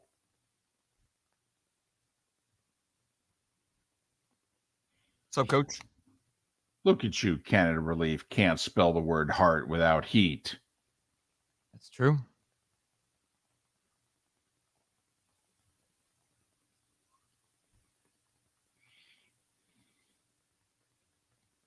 And that's just it. I think the casual NBA fan is in love with this Miami Heat team. Everyone I've spoken to outside of just Florida in general is like, I love the Heat. I love Well, this team. I got to tell you, I've listened to the national media now for a while. Because the Heat play the way the NBA used to be played. I mean, Right. the Dan Shaughnessy's of the world are like, I love watching this team. It's why I like watching the Florida Panthers play. It looks like the hockey that 10 I seconds. know. They hit. They break out of their zone.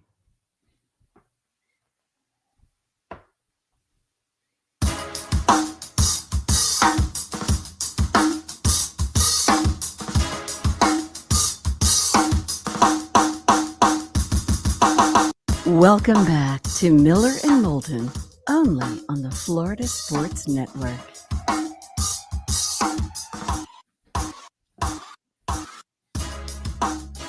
It's 21 minutes past the hour. Thanks so much for being with us. Miller and Moulton, Florida Sports Network, floridasportsnetwork.com. If you miss any part of the show, I think you know by now, floridasportsnetwork.com is where you go. Download our podcast. On a Tuesday, that always means David Sampson joining us right at 7 o'clock. Today, in our 8 o'clock hour, we talked golf with Matt Vincenzi. He bet Brooks Koepka to win. This just in, you need to follow him on the Action Network. He's picked 4 of the last 5 major winners. It's documented. And he has usually bets 4 golfers. Yeah, that's fair. Out of 150 something, I think we give I'm you just 4. saying, Right. but he picked 4. He took a flyer on DeChambeau. T4. Right. Right. He's also taking a flyer on him at the U.S. Open at 66-1.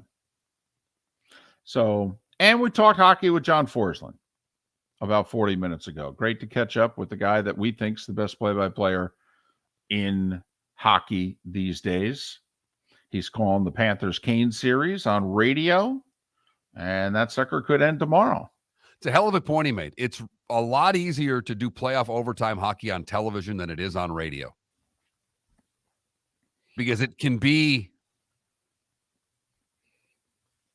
a grind. The game itself, when it's it's a lot of back and sometimes it's not up and down. Sometimes it's a lot of back and forth, if you know what I mean. Yep. No doubt. But Panthers, I mean, it's remarkable. Down 3-1 to Boston. These are, by the way, the teams that they're about to go through to get to the Stanley Cup Finals. They're only the teams that finished with the 3 best records in their conference. I mean, that's all. It's no big deal or anything. I mean, the Bruins with the historic regular season, but Carolina and the Leafs, weren't they like tied or 1 point apart? I mean, in the league this year, Boston had the most points at 135. Carolina had the second most points in the league with 113. Toronto had the 4th most points with 111, tied with Vegas. So if Vegas goes on to win this series and gets to the Stanley Cup Final to play the Florida Panthers will have played against the 1st, 2nd, and tied for 4th best teams in the league. Only the Devils with 112 had more points than Toronto or the Golden Knights. Gotcha. And they were down 3-1 to Boston. And then obviously they had to win 3 straight to get out, and they did. Took care of Toronto in 5, and now they're 3 up on Carolina. They're 10-1. You're 10-1 in the playoffs. Never mind the fact, how many of these games were on the road? 7, I believe. 2 in Boston, 3 in Toronto, 2 in Carolina. I mean, they're 10-1 in their last 11, 7 of them in a row on the road. And they've won them all. They've won their last 8 road games. They're 8-1 on the road in the playoffs. As John Forsland said, we just need to refer to it as home ice. Right. Take the advantage out of the phrase, because there is no such thing in the National Hockey League anymore. Gretzky thinks it's because all the arenas are the same. He said you used to have to adjust back in the day, the Boston Garden, the Aud in Buffalo, Chicago Stadium, The Spectrum was a very difficult place to play. The way they built it straight up and down. The fans were on you. It had a college basketball, like Hinkle Fieldhouse. Those college basketball barns in which you just feel as if the 8,000 are on top of you. That's the old Spectrum. It was intense. These are beautiful arenas, Mark. They're beautiful. Nice concourses, the food they serve. You can get sushi. I mean, it's lovely. The suites. All right. Beautiful people serving you the food. It is lovely. It is, and I know what you're doing here, and it's cute. But can't we, instead of try to make it so great from days gone by, just say that the athletes are better today? They're more well prepared. They've been playing road games at a younger age. They've been in front of the media at a much higher frequency than athletes of previous generations. Oh, yeah. And we've said, for the record, we have said that before. John Forsland, in the interview, mentioned, when I talk to athletes today, they're not intimidated by anyone or anything anymore. And it used to be you went on the road and you were a little intimidated. It was uneasy. And the game was played a little bit differently. I will say, last night had an old school feel to it. From the very first shift, guys slashing each other, guys face washing each other after every whistle. I mean, that game had a feel to it that I didn't think the first two games in the series had. I'm with you. I also thought the officials let a lot go in the first 10 minutes. I'm like, oh my goodness, this is like Adams Division 1980s here. What the hell? And the announcers were on it. Even Paul Maurice, the first time they interviewed him, he says, well, they took two. Next time they'll take one and this will calm down. Okay. He had it all figured out. You and I were both very surprised. Hockey will never admit to this. Just like the NBA will never admit to it. I mean, it is remarkable. Usually you take a look, number of fouls called in an NBA game, they're usually close. It's funny how it works out. Yet when you watch the game, you feel as if there are periods of time in which the whistle is going a certain way. They called 3 consecutive penalties in the second period on Carolina. And you and I started texting one another going, well, we know they're going to call 1 or 2 on the Panthers. And they never did.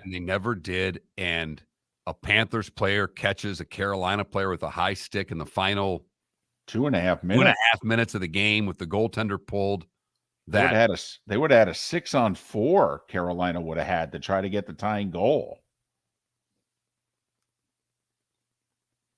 And instead, no penalty called. I thought Carolina ended up on the short end of the stick with calls all night. There was another high stick that was missed. Rod Brindamore was out of his mind.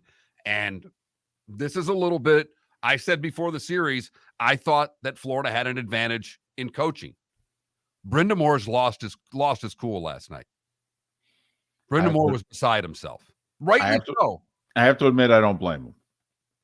You and I both felt that, this is part of the breaks that you need. It really is. This is very subjective, certain penalties called. I mean, let's face it. Even the penalty they called in overtime in game 2, was it a penalty? Hell yeah, it was a penalty. Do you know how many penalties they let go late third period and in overtime of hockey games? Most of them. You know what the officials do late third period and overtime of hockey games? They drop the puck on face-offs and they call icing and offsides. That's what they do. They don't call penalties. And they called a penalty on Carolina a minute in overtime. It was like, wow, that's a penalty. But, how about that? They called it. So Panthers got a few breaks last night. Barkov got hurt, though. And 5-on-5, Carolina's done nothing in this series. Nothing. When's the last time you remember a quote-unquote good team? And Carolina is a good team. And we've played with 13 periods so far in 3 games. They've scored 1 5-on-5 goal in 13 periods. It's a good hockey team. That's remarkable. You see the one Carolina player in the tunnel after the game. Yeah. Absolutely destroying his stick. I was more watching the guy behind him who watched him throw the Yes. nutty and was covering his face up to make sure no shrapnel from the stick took him out. He's just kind of letting him do Yeah. it. Let me cover up so I don't get hit in the face here with whatever it is you're doing. By the way, that's the guy you take out of the lineup in game 4. If he's that soft, he's worried about his teammate's stick, you got to go. Miller and Moulton, Florida Sports Network. The waterways of Naples are a beauty to behold, and the Bayfront Inn has multiple ways for guests to enjoy the water and have some fun. Gather your family and friends and enjoy a leisurely day on the water with a pontoon or deck boat. If you prefer to explore the waterways without a motor, the Bayfront has canoes, standboards, and kayaks. At the end of your journey, enjoy lunch or dinner at the Bamboo Tropical Bar and Grill. The Bayfront Inn. Something for everyone. On 5th Avenue in Naples. Located on the East Trail, locally owned Naples Tiki Bar and Grill is an outdoor eatery next to the Hitching Post Shopping Center. Island-inspired food with a true tiki theme. The best place in Naples to enjoy the beautiful weather in Southwest Florida. The Naples Tiki Bar and Grill offers a great menu for dine-in or takeout. Enjoy our famous pulled pork, huge burgers, and tiki bar cocktails. Don't miss happy hour every day from 3 to 6, and live music 7 days a week. See you soon at the Naples Tiki Bar and Grill, 11498 Tamiami Trail East. David Moulton for Napa Auto Parts, and Napa Filters. Insist on Napa filters for your vehicles, or if you're a do-it-yourselfer, only buy Napa filters. Napa has a filter for almost anything on earth that moves, whether it's motorcycles, foreign and domestic cars, vans, SUVs, earth-moving equipment. You get the idea. Napa Auto Parts, Napa filters. Insist on them for your vehicles, or if you're a do-it-yourselfer, only buy Napa filters. Hello, friends and family of Southwest Florida. Are you looking to tap into the electric vehicle market? Well, look no further, because we here at Southwest Florida Golf Carts have just what you need. E-bikes, golf carts, LSVs, scooters, and more. Come down and talk with one of our experienced sales reps, have a soda and a smile, and you could be cruising the streets in your new EV today. Stop by the store or visit our website at flgolfcarts.com and enter for a chance to win $100 off your next purchase by answering John's monthly sports question. You are listening to Miller and Moulton on the Florida Sports Network.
The pin map? Oh. Wow. Stroudsburg, France. Bonjour. What are the Blades? 2-1 down? Up 2-1. They won games 1 and 2, lost game 3. Rest of the series, by the way, in Newfie.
Nice, Toto. Enjoy. How's your Viking River cruise going so far? Is the food phenomenal?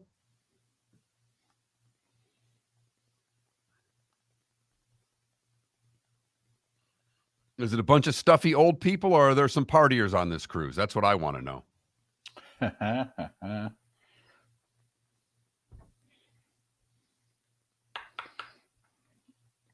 Good luck. Logic Man, good luck.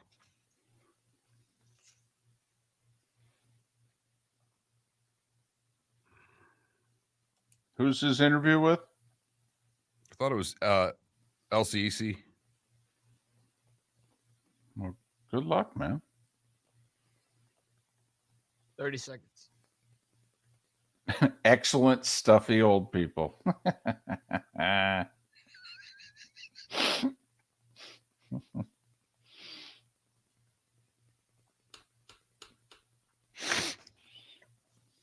we go.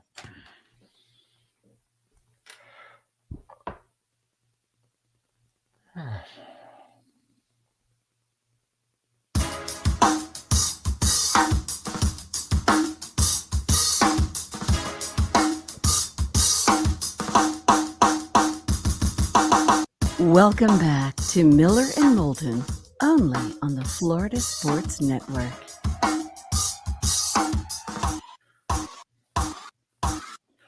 "22 minutes until we're out of here." Miller and Moulton, Florida Sports Network, floridasportsnetwork.com. Magic number time. So Miller and Moulton, we're 100 days away from the college football season kicking off. Technically, there are 7 games played week 0, 95 days from now. One of them involves Notre Dame. One of them involves USC. One of them even involves an SEC school in Vandy. So some of you may say the season starts in 95 days. Most of the rest of us think it starts in 100. NFL, by the way, 107. Lions, Chiefs. I say that out loud because I'm still getting used to it.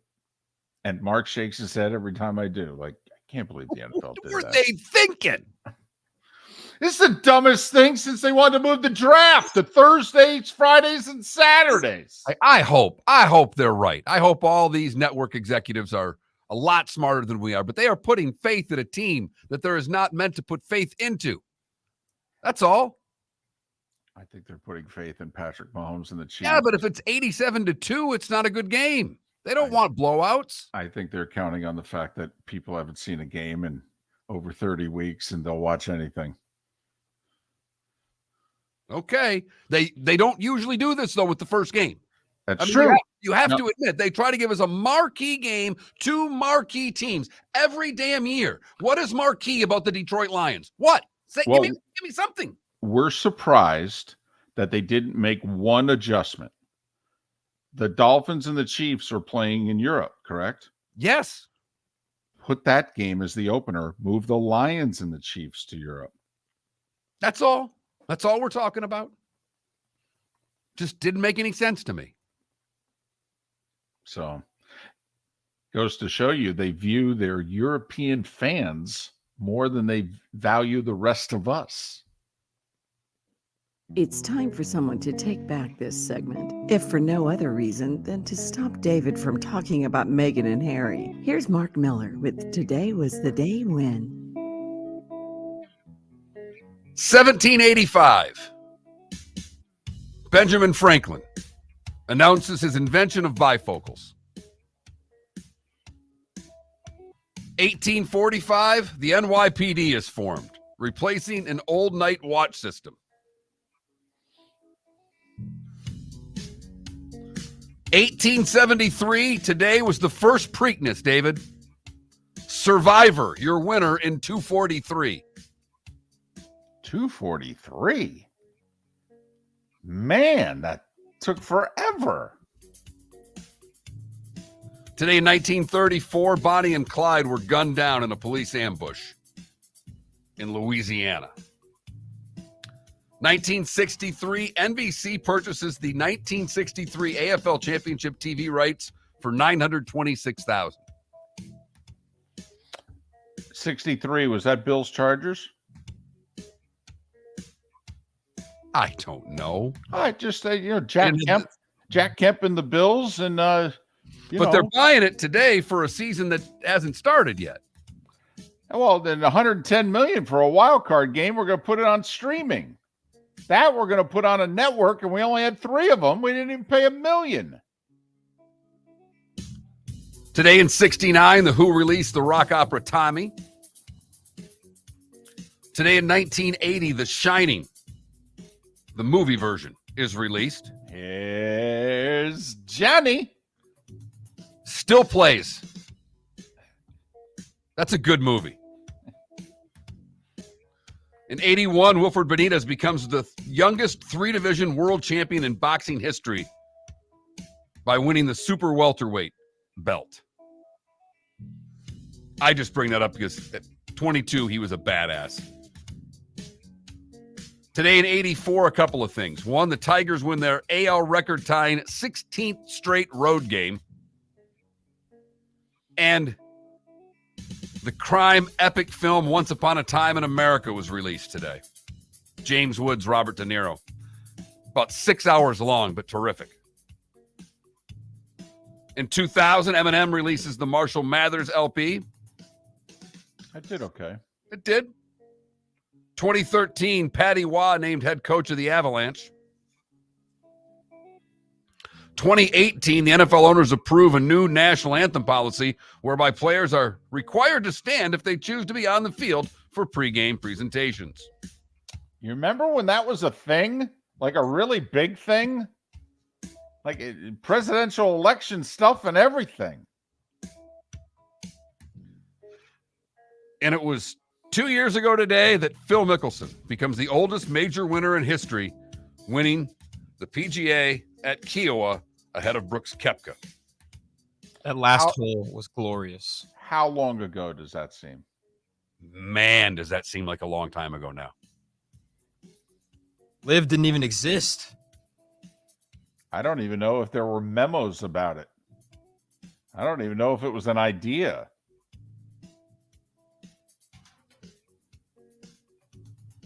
Marvin Hagler would have been 71 today.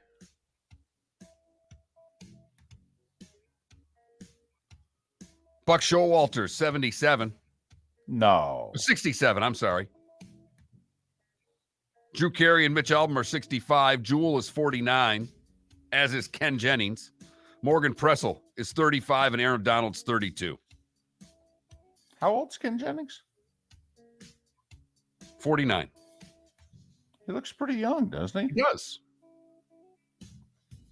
What did I miss? Not much. Not much. I mean, West Germany was established today in 1949. They debated after, World War II for 4 years. So what are we going to do here? We're going to split them up? We're going to reunite them? What are we going to do?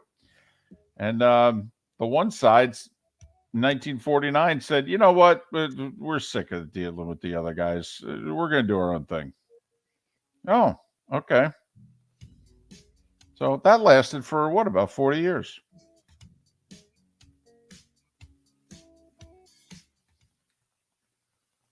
You've heard folks elsewhere mock Florida is gonna Florida. Well, Mark Miller sees it differently. He calls it the good, the bad, and the ugly. What you got, Mark? Wilbur Ripple. A lot of reasons to praise this man. He's a World War II vet. He's 103 years old. Wow. About 6 months ago, his son reached out to the VFW. Said, Dad would like to have some visitors if possible. So for his 103rd birthday, hundreds of people lined the streets of Pine Island and escorted Wilbur to the VFW, where he received the biggest birthday party of his life. That's good to everybody involved, especially Wilbur. 103. Damn. I'd sign up, not just for the party. I mean, don't we get a sign-up sheet? Who wants to go see Wilbur on Tuesday? I'll go Tuesday. I'm in.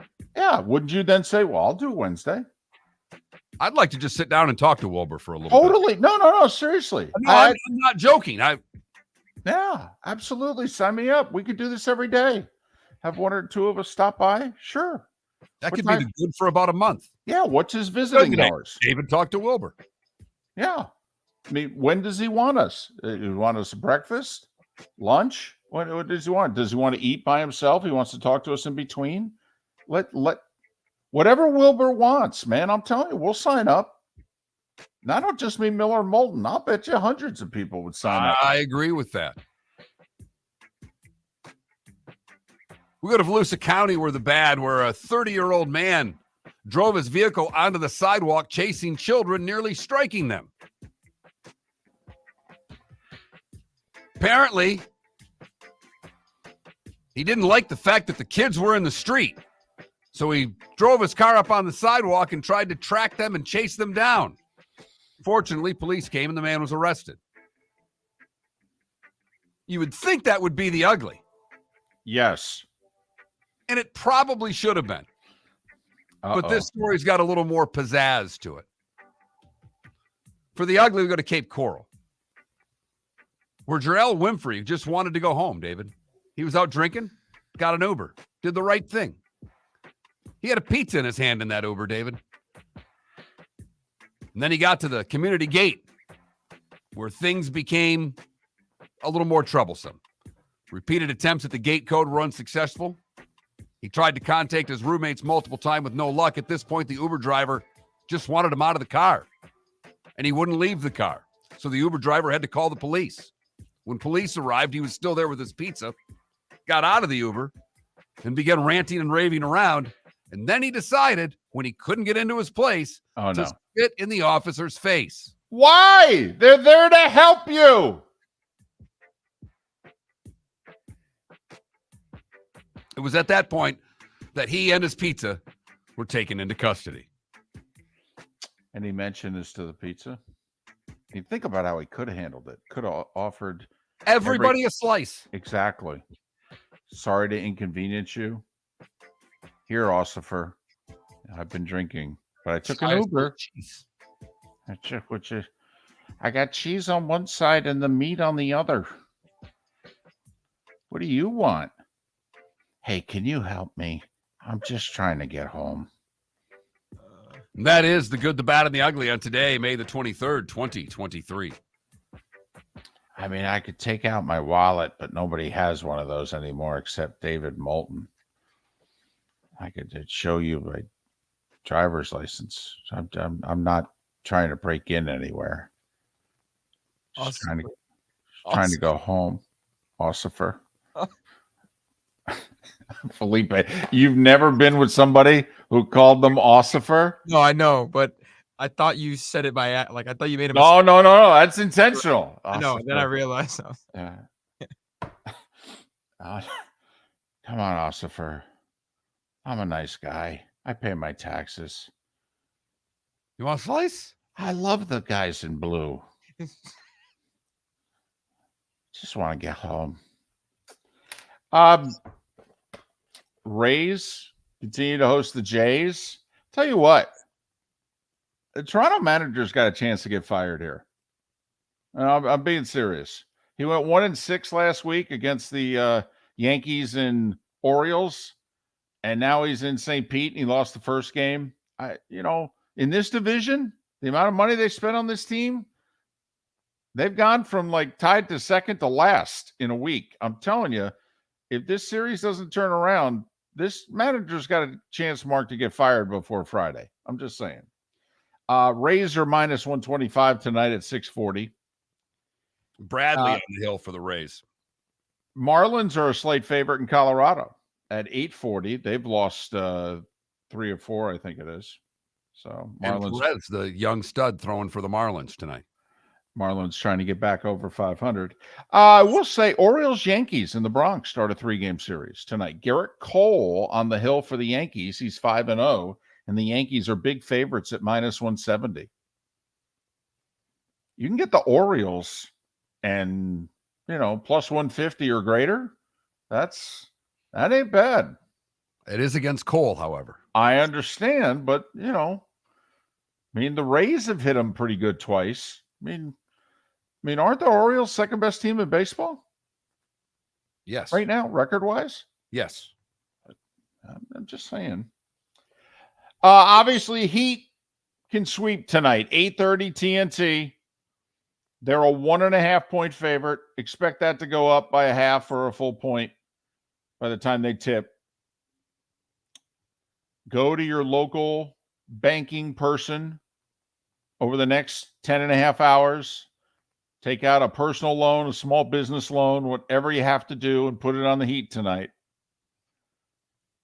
This is the surest thing in sports since what? The Patriots were going to beat the Giants. It's so funny. That's right where I was going. Nebraska was going to beat Miami 40 years ago. You name it. You name the lock. This is it. Just say those words. The Heat can advance to the NBA Finals tonight. They're going to advance to the NBA. Before Memorial Day, too. What the heck?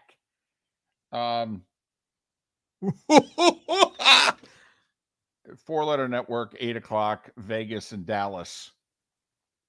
Vegas up 2 spit. Both those games went overtime. So we've had 5 one-goal games so far in the conference finals in the NHL. Can we get a series somewhere? Somewhere. Can Dallas at least give us a series? I think they can and they will. They outplayed Vegas in game 2, blew it late. They definitely did. There's no doubt Vegas with a late goal to tie it and then win it in overtime. Miller and Moulton. Have a great rest of your day. We'll do this all over again tomorrow morning, 6 a.m. right here on the Florida Sports Network. Ladies and gentlemen, once again, Yeah.